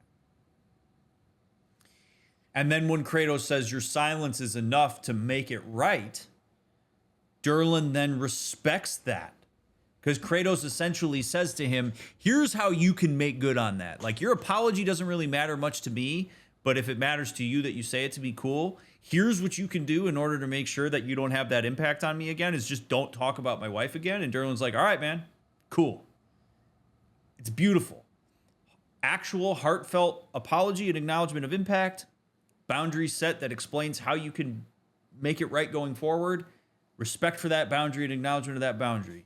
That is A+ interaction right there in terms of how you potentially repair a tear in your alliance to a person, or in other words, to use less therapist-y words, like basically to like make good again on a relationship when there's been a bit of a rift. Fantastic. Absolutely fantastic. I love that. So much maturity in that conversation there. You spoke of resistance. Instead, you drink. Oh, I've got plans that you know nothing about. Coming together as we speak. Meantime, I don't plan on my soul parts floating to Alfheim stone cold sober. When the Aesir run me through, I'd rather be too hammered to feel it. You are staring. You're a tough man not to stare at. If the dwarves had your strength, Odin would have never gotten as far with this place as he did. My strength has little to do with my body. Yeah, sure. That's cool. I like that. Durlin, Are you to thank for the newfound fresh air sliding up our nostrils? we turned off the mining rigs. So you did. Let's pretend you did so in a manner consistent with the 97-part safety regulations handbook written specifically for the operation, maintenance, and deactivation of said mining equipment. Do what you will. Thanks anyway. Means a lot. Oh man, I love that. I love Durlin. That's so good. Glad to have made it to a stream. I've been binging some Dragon Age and Shadow of the Colossus content. Wanted to support you. You've helped me become a better communicator with my partner as we open our relationship and broaden our horizon together. Much love, friends. Akatosh, thank you very much, friend. Glad that I've been able to help in some way. Oh my God, that's so good. It's so good, man. Oh.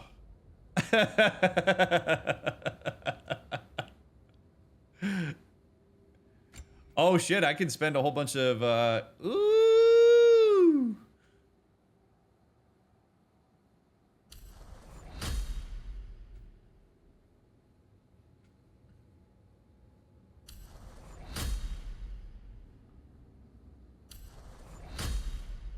Let's get this baby loaded up.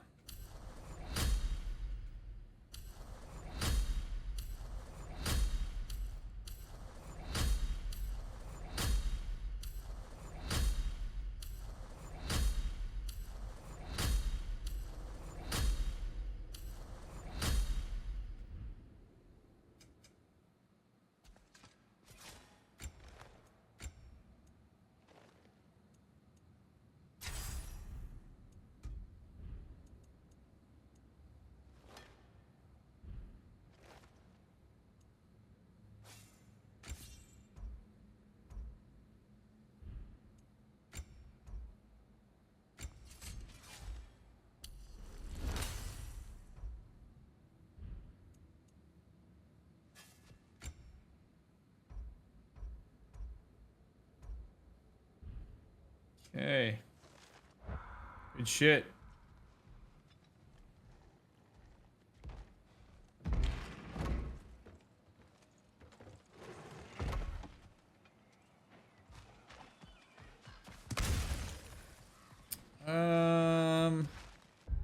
All right, what do we got here left? So favors 9, collect flowers from the 9 realms.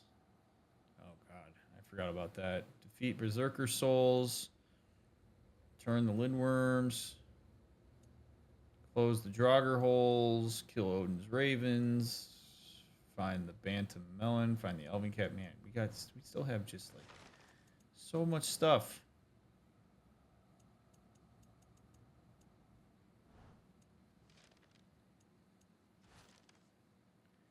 We discovered half the realm seed to Muspelheim. When we visited the realm winters ago, we found challenges that tested our strength and skill. If we wish to return, we should seek the other half of the seed.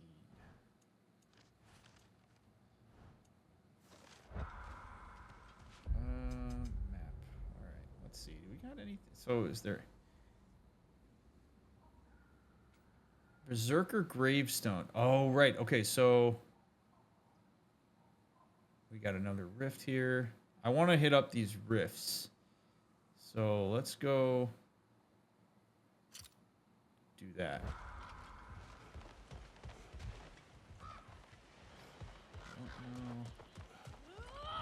Whoa! Whoa! Whoa! Whoa!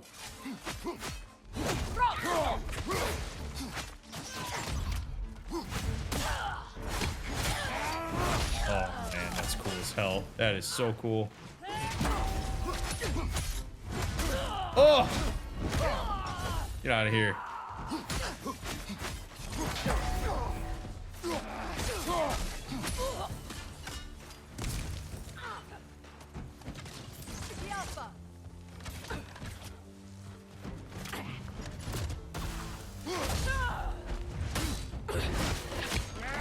Oh! Well done. So I don't suppose more violence in the streets will convince the citizenry that it's safe to emerge. Probably not, Mimir, but what are you gonna do, brother?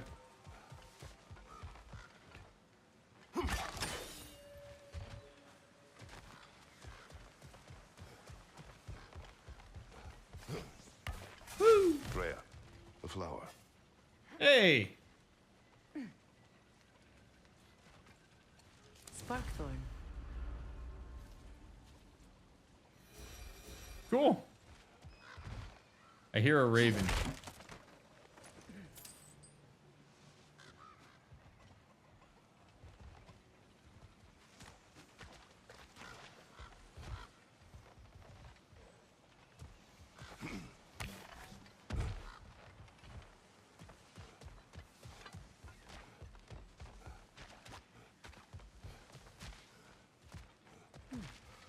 What's that?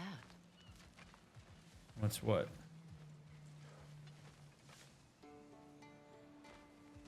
What's what? Freya? Okay.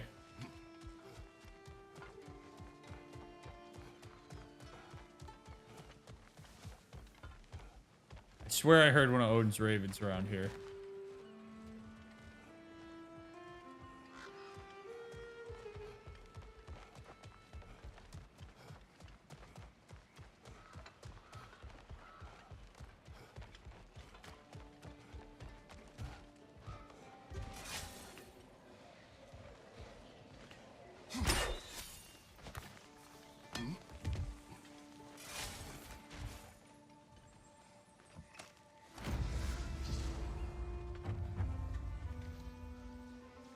More treasure maps. Oh god, that's in those like mines that we went to with Atreus.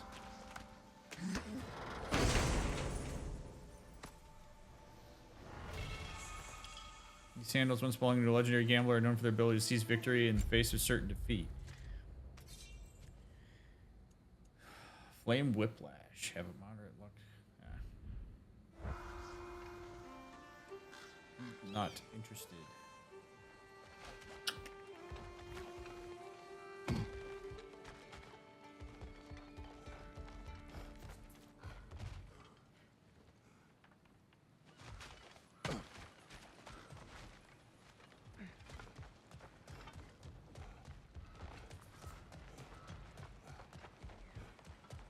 God, I hear it. Oh, this is driving me crazy. Good night, Doris.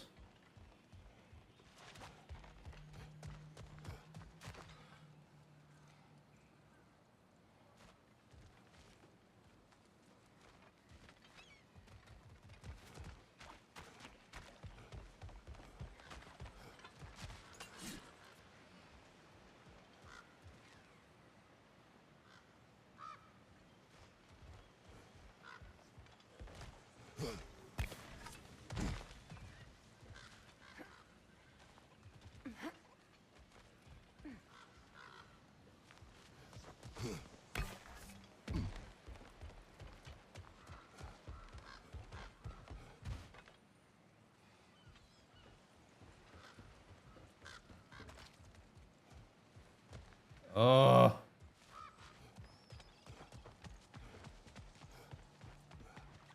Ah! Good night, Super CHP. I can hear it when I get when I'm like over here.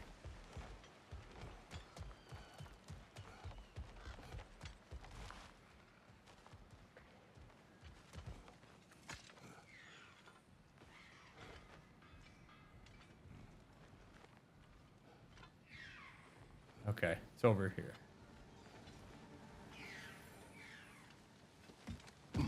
Oh, good. Sindri, look out! Did you make the spear? No, Brock has to be the one to tell me what happened. I'm just gonna pretend I was gonna. Shield strike now!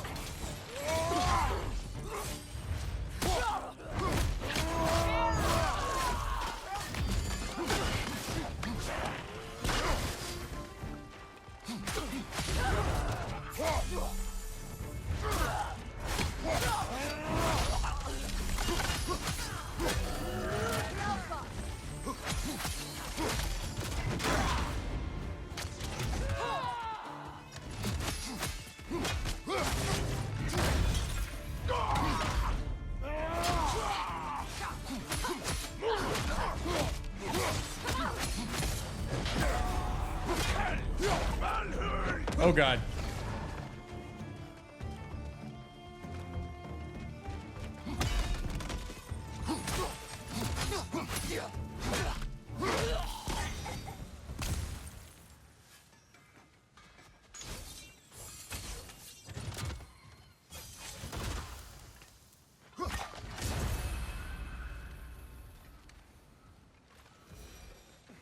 It's amazing. After all my time away, there is truly nothing I missed about this place. Spear the new favorite? I mean, it's fun. I like it better than the X. I can't believe we missed this. I can't believe we did either. I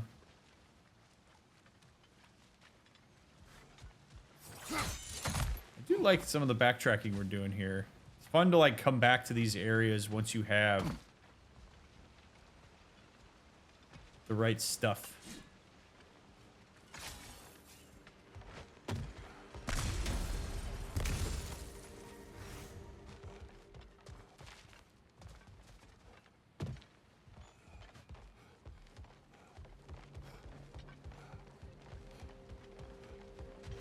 Actually, I think I'm gonna talk to Sindri and upgrade my stuff real quick. It is good for getting ravens. It feels a lot more precise.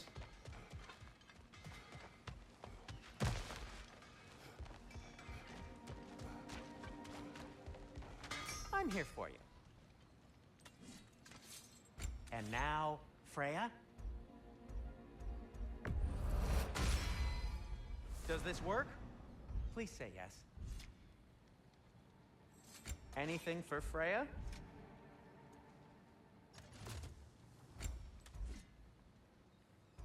Ooh. Ooh, okay. Let's do the blades first.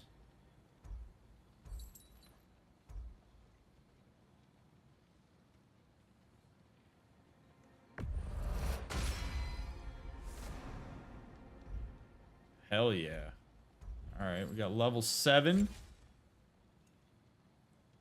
And I'm gonna hold off on doing that. I'll disinfect my tools. Okay. Almost have all of those. I don't have enough Asgardian ingots to do that, but I do have enough to do...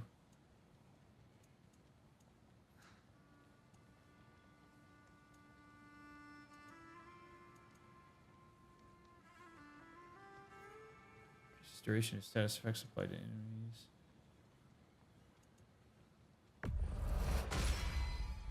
Gonna keep it spatter-free this time, right? Kratos? Yeah. Now, just because you've got new armor doesn't mean you should let yourself get knocked around more. Okay. Good stuff.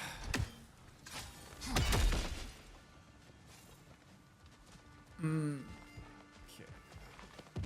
Down we go. Let's get on this boat.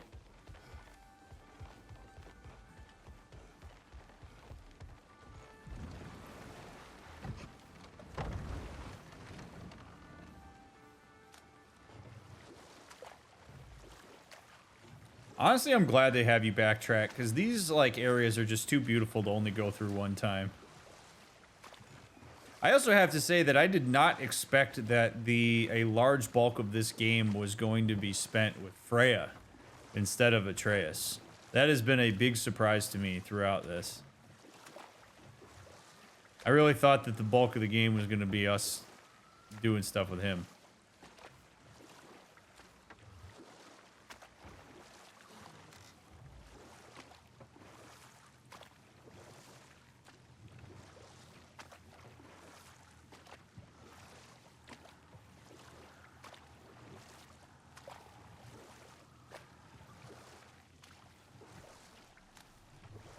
Alright, we're getting closer.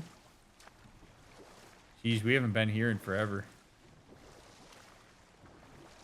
It's like what, like part 3?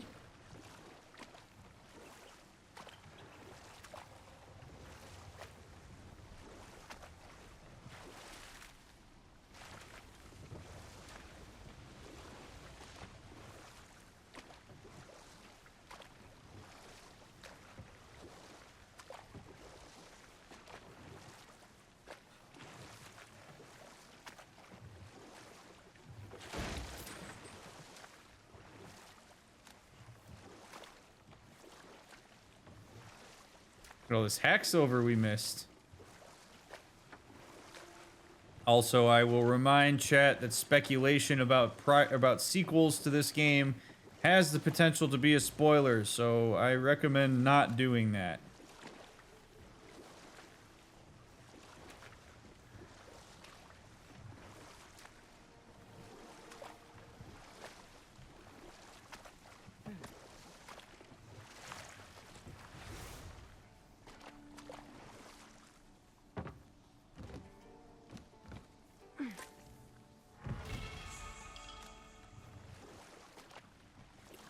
All right. How did we miss that?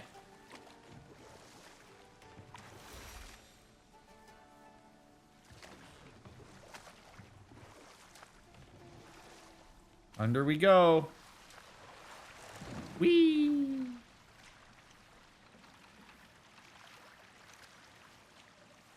I don't know why I find that animation to be so satisfying, but I do.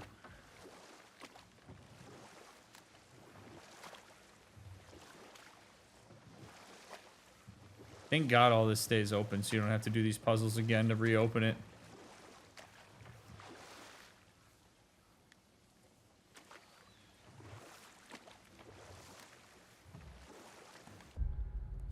Are you even going the right way?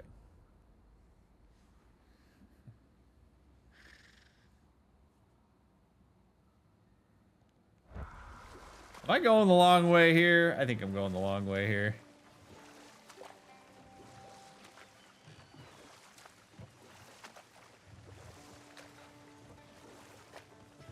Oh well.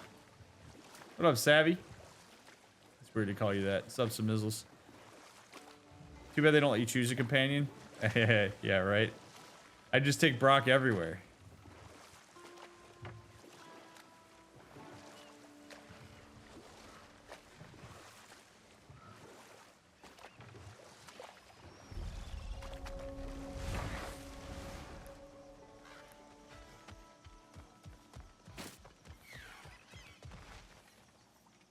said that? We've hunted many of these spectral birds. We should check on them at the Raven Tree.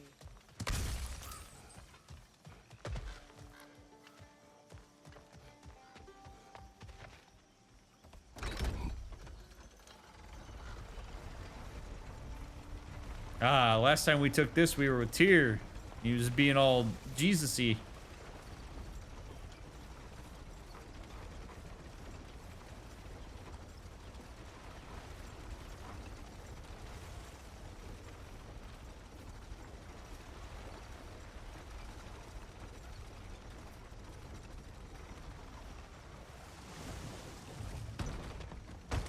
I actually forgot that the ferry would be there, so. What up? Yeah.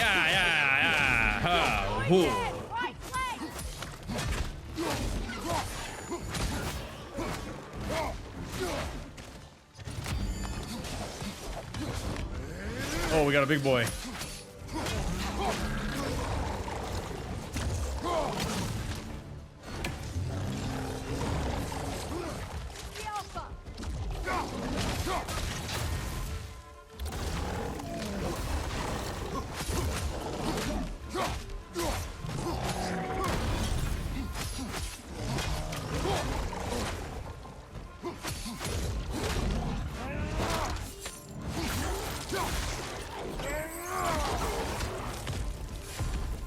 Crazy the way that you just like cut into his freaking jugular like that. Oh.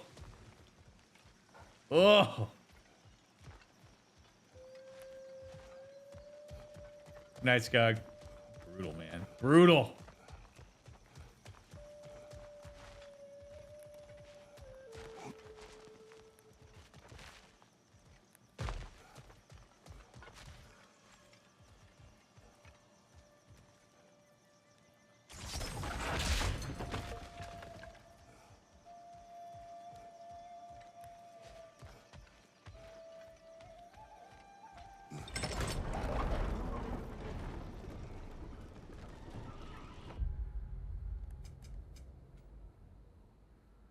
Yeah, okay.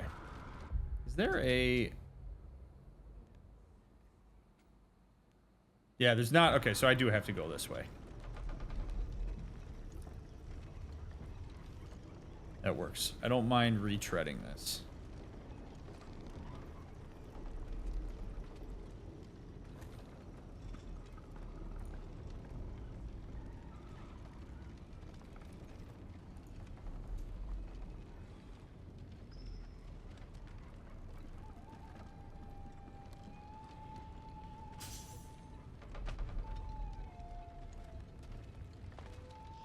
Longest elevator ever. So, Freya. How we doing? You doing okay? Alright, we'll talk about it later, I guess.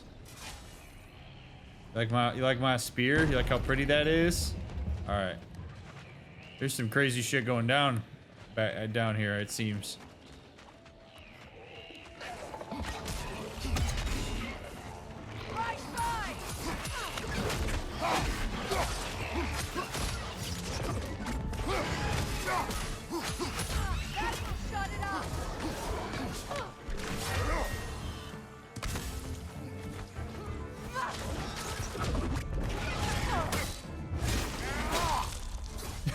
Anyone fancy another riddle?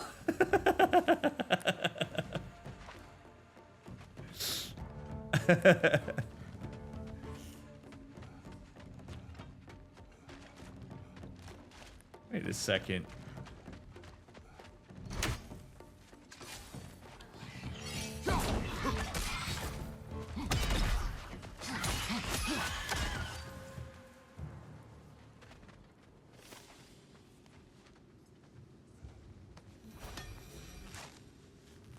There we go.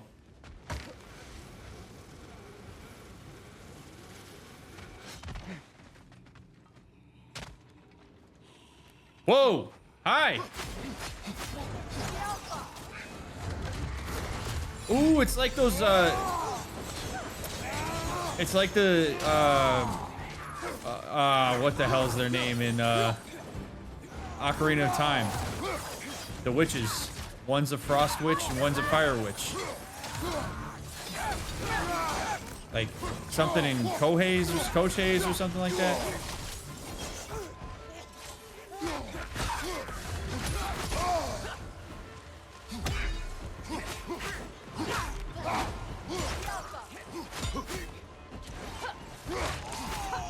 What a pain in the ass to fight. Alright, one down. Yeah, Twin Rova. But they have like actual names, right? Because I know one opens a potion shop in Majora's Mask. Jesus.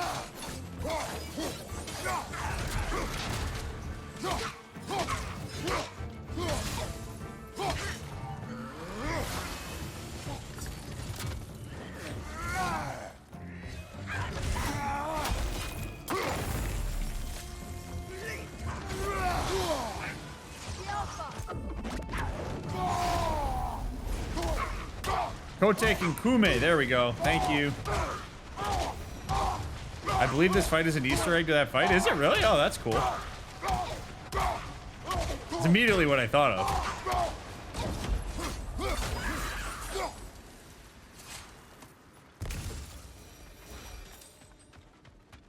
Woo.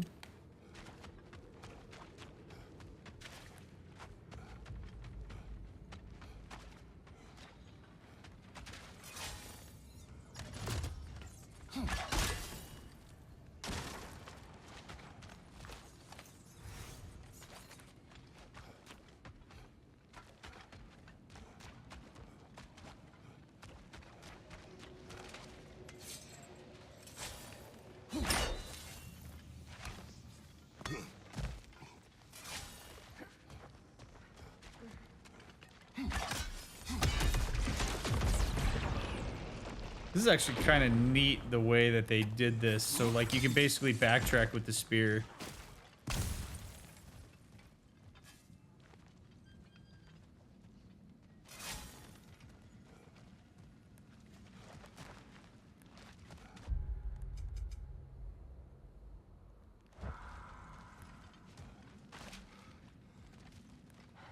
All right, let's not go this way yet.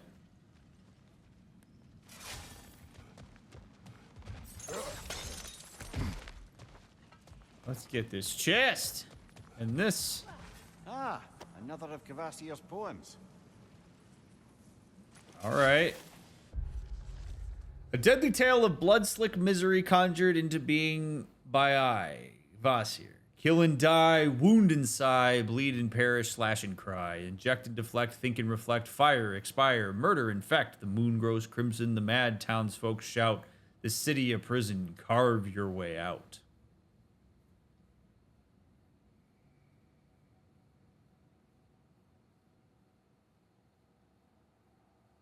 Legend of Zelda Majora's Mask.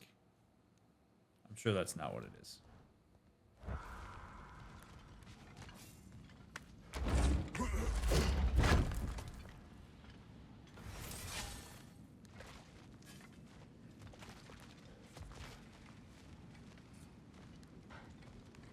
All right.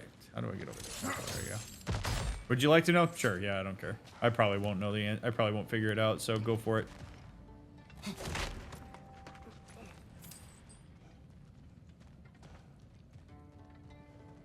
Bloodborne? Oh, okay.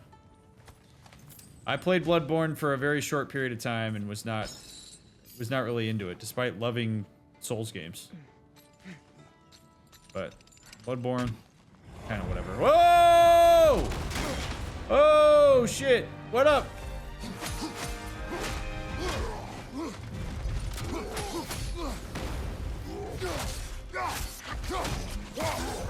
The Alpha.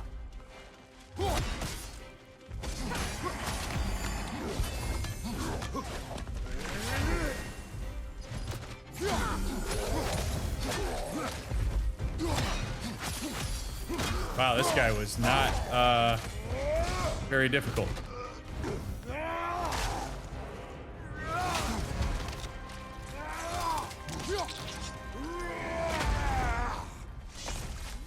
Nicely done. Hey, this is where we found Tyr. You know, I don't know who had a worse time of it being locked up. Him or me? As you said, your prison at least had a view. Aye. But with a view comes the ability to mark the passage of time, and watching the days pass, one by one. It's not something I'd wish upon anyone. Except maybe Odin himself. Yeah, I can imagine that was pretty miserable.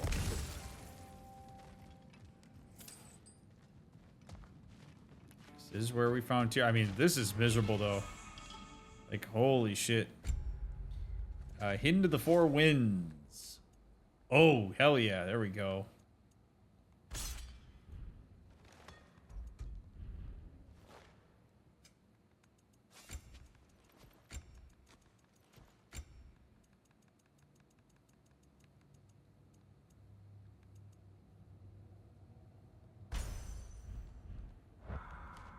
Oof.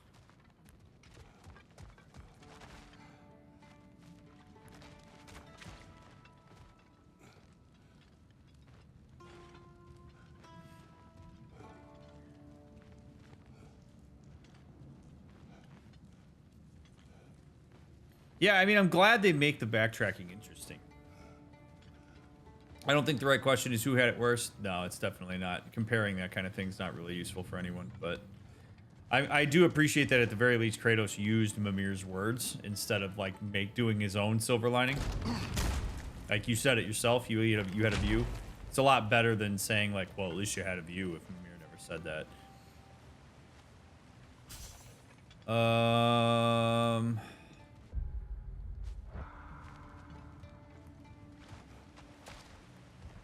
Where do I even want to go here?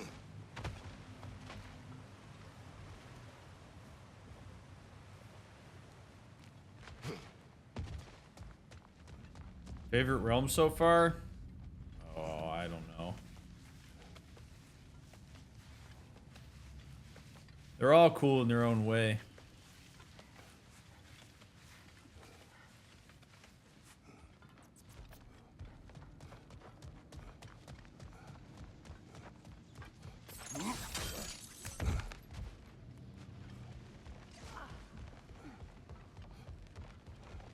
Yay!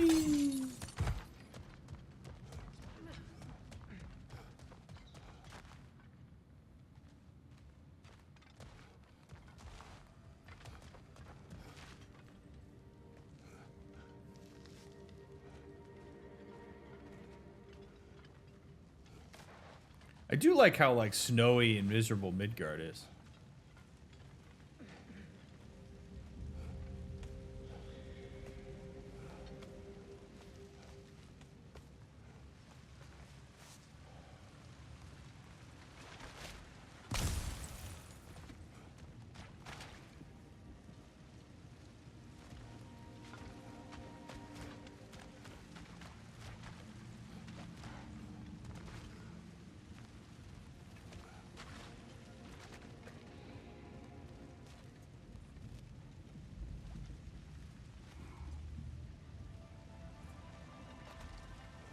Perhaps this is not the way.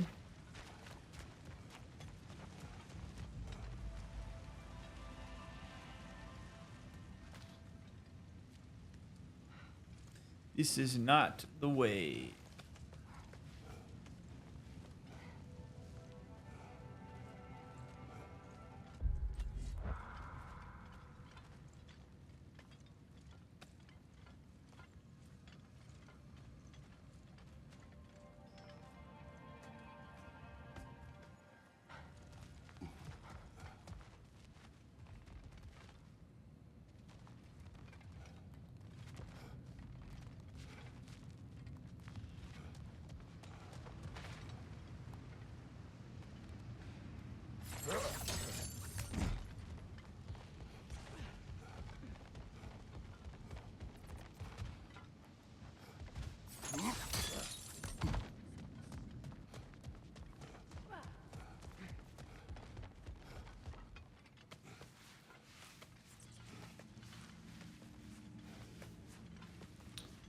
Oh man, it's a long way to go to realize you went the wrong way.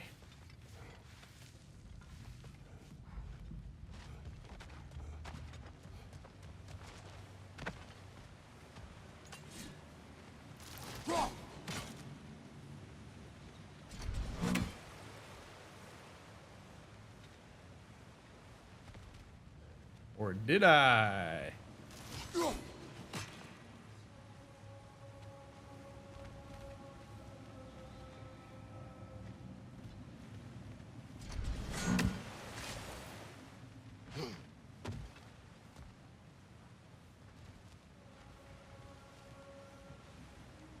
Boy, I gotta like remember how this even...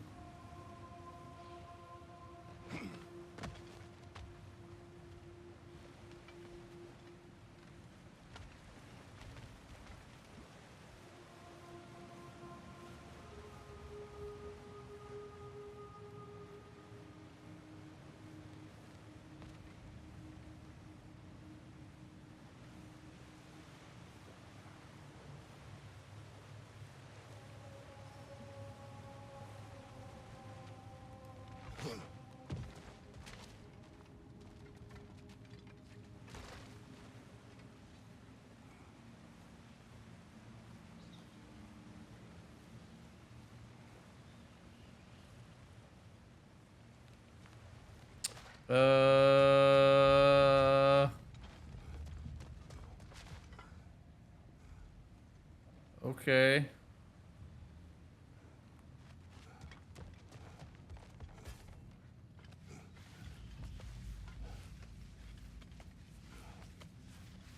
It really seemed like that room at the end didn't have anything in it that I was able to do anything with.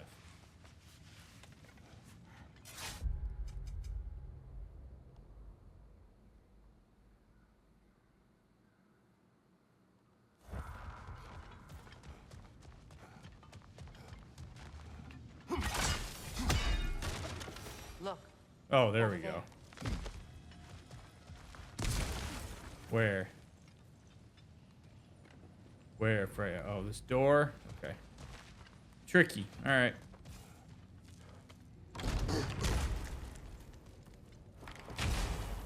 Hey, I remember when Atreus said some... Like, he stood his ground in this room.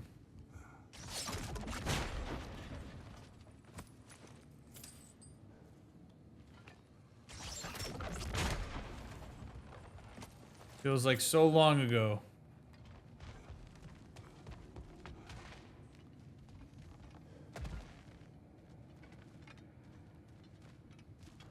But there's not anything in here for me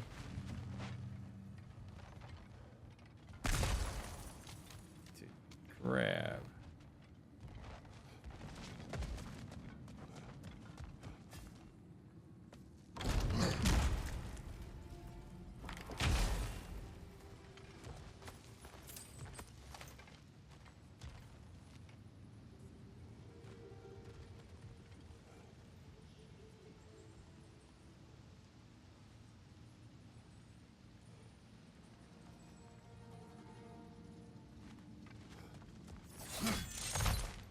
Genuinely confused.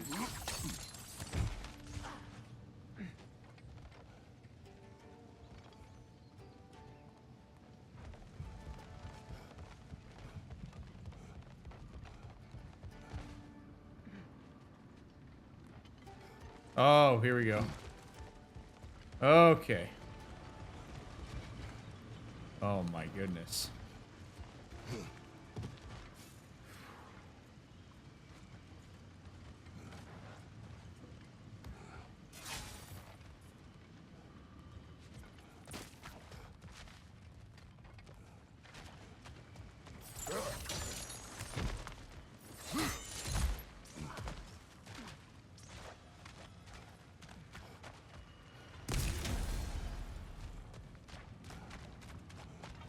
Here we go. Okie dokie.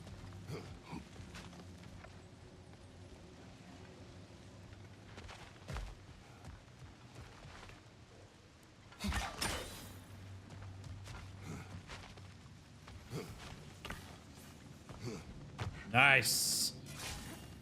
Nice. Whoa.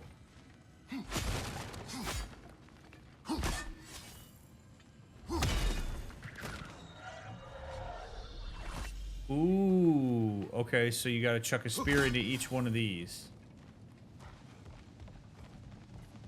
Meat. Oh, now I know how to do the one that's back in Svartalfheim. Ah. Clever. Okay.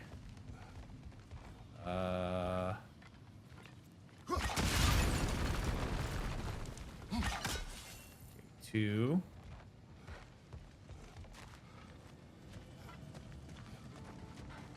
Third one. Where would I be?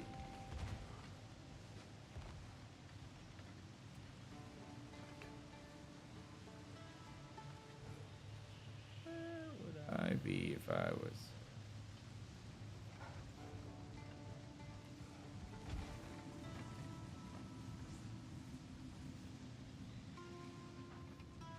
One there, one there. There's got to be one off to the right here.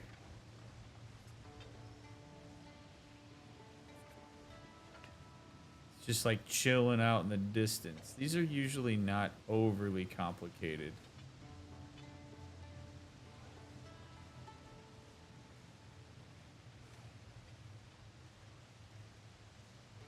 Where are you?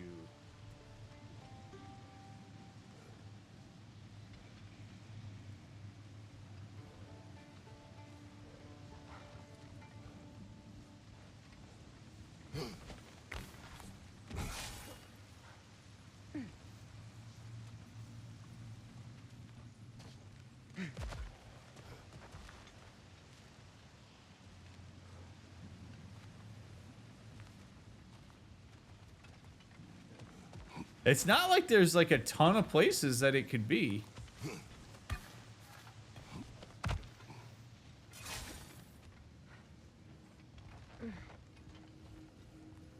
Unless I have to open this door, but that doesn't seem right.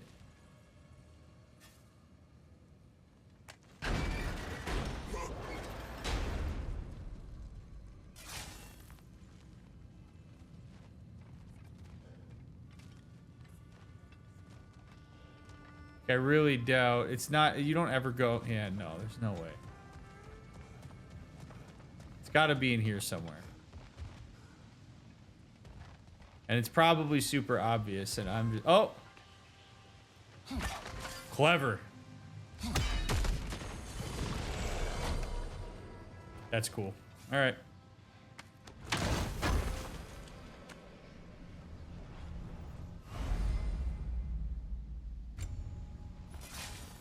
All right.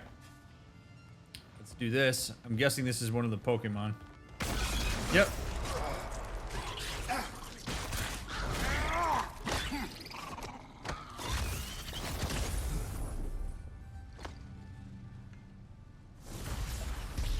Got him! Master Kratos, what an excellent job you've made of it. I do not need your encouragement. Oh no, I've offended you. Oh no. I think you hurt his feelings. I mean... I don't need your encouragement. I mean, he's just trying to help Kratos. Like, you don't have to be that much of a curmudgeon there. Brother, the wee bastard's about to explode!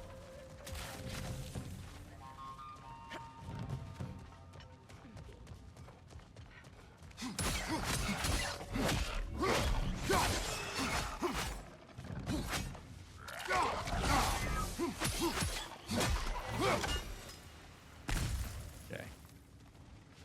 Alrighty. Now we gotta go. How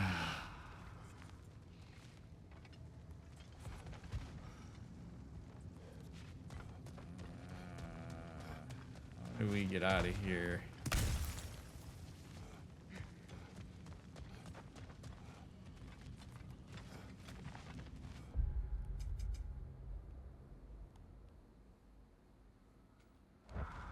There's a door here, but I don't think we can go through that door.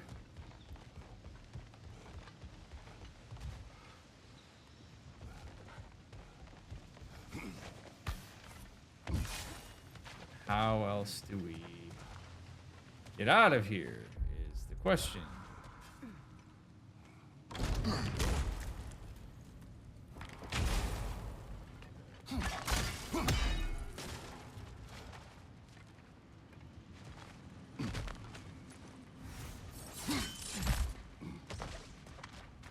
Perhaps we go this way. No. Oy vey, man. Why do I not get a mini map? I would love a mini map.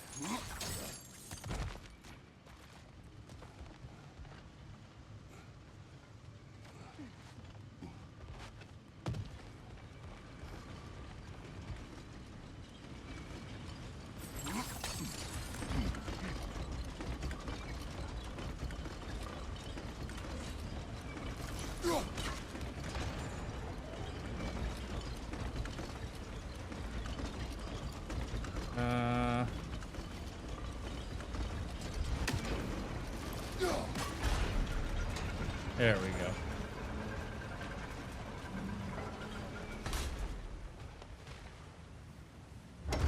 Boy, we're going extra late tonight, huh?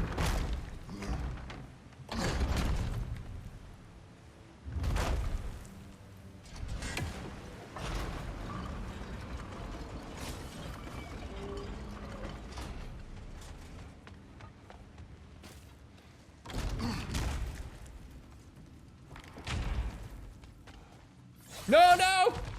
Do we have a task, or should we just explore? Oh, no.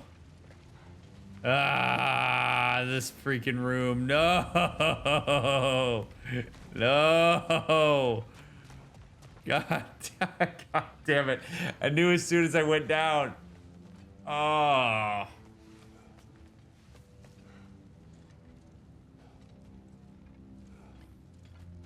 Run it back. God damn it.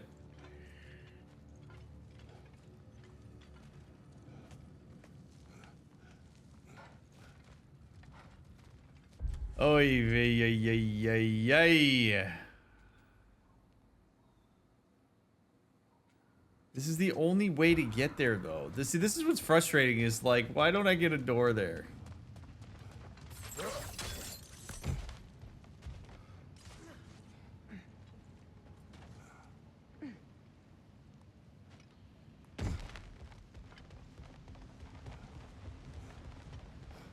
I don't think this is it. This is Orzammar all over again. So much, yeah, right?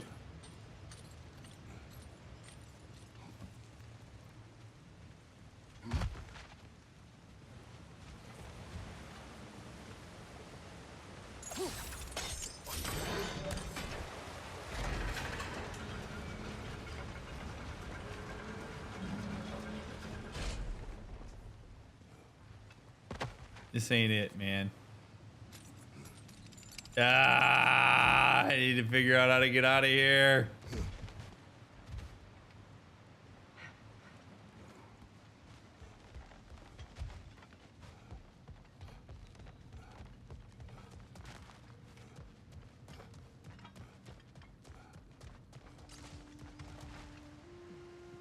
think that's the direction I came from. Okay.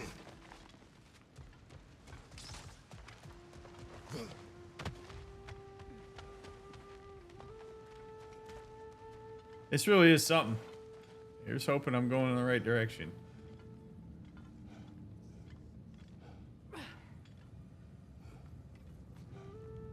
I'm running side quests right now.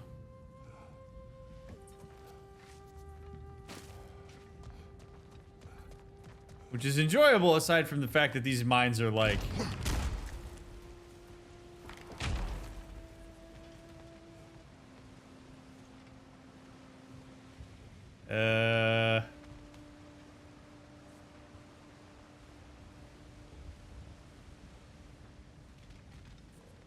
Nope. Oi.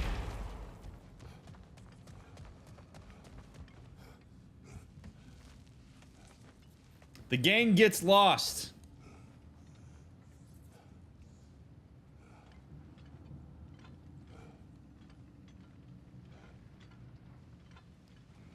On this version of It's Always Sunny in Svartalfheim. Hey, at least I got some treasure.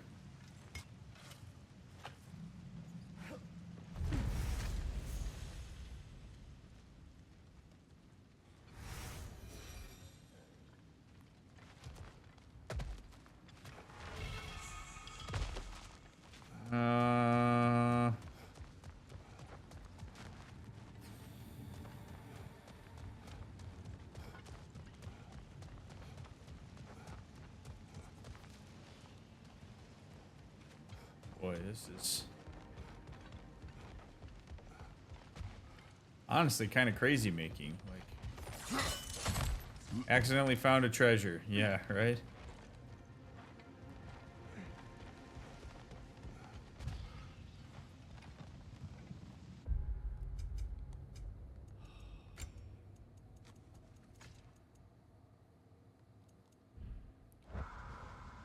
Holy hell, how do I get out of here? Wait, if you're watching the VOD and you stuck through this, you're a real one. I am just...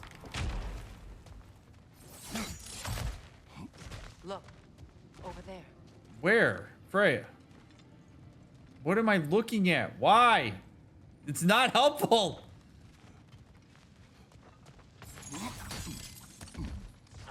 Ah!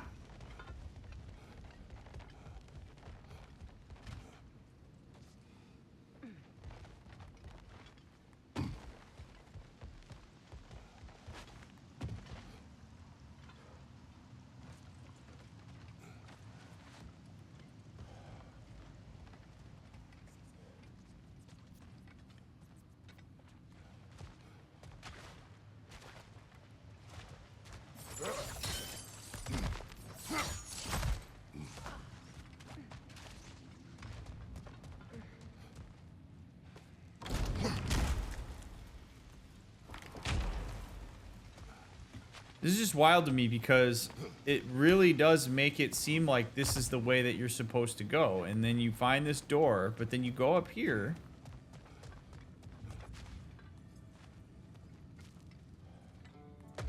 Oh, Jesus Christ.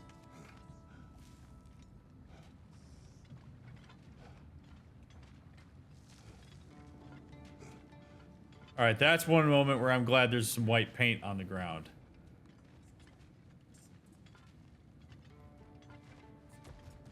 Wow.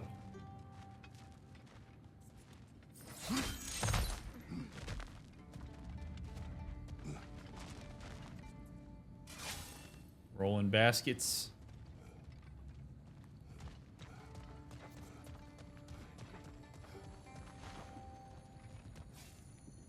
Freya, do your thing. The runic word appeared over there. See it? It's hard to miss it, Freya. Suna.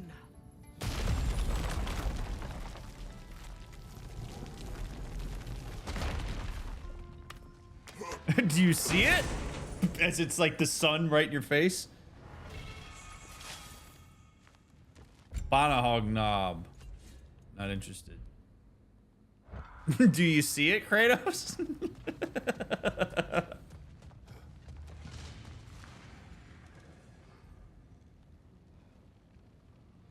All right.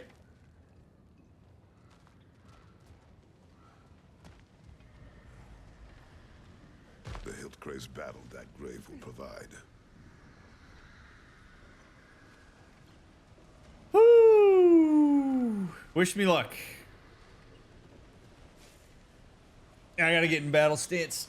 Battle stance. Two of them, yay! Oh, that's fun.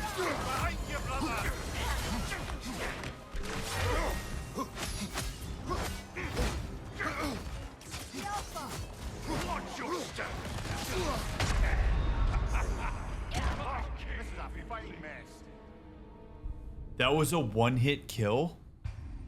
Are you kidding me?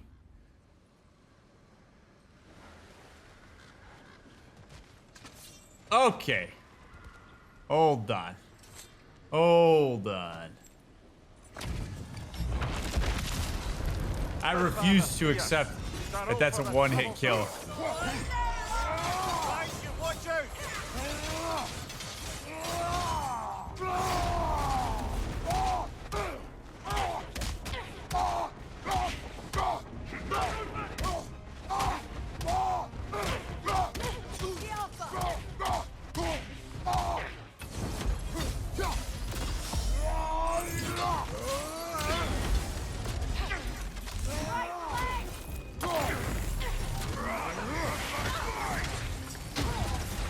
What? Holy shit! Oh my god!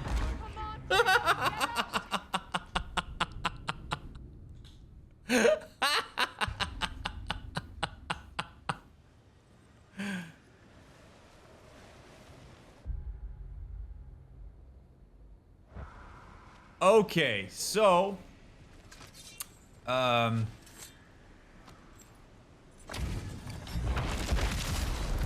Bidfather fierce. Sorrow for the troublesome.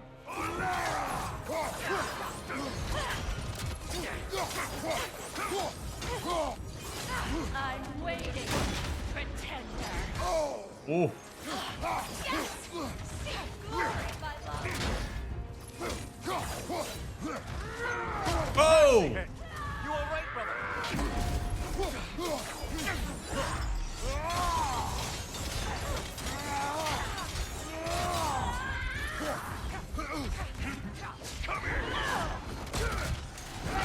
need you. Another death for King Brawl.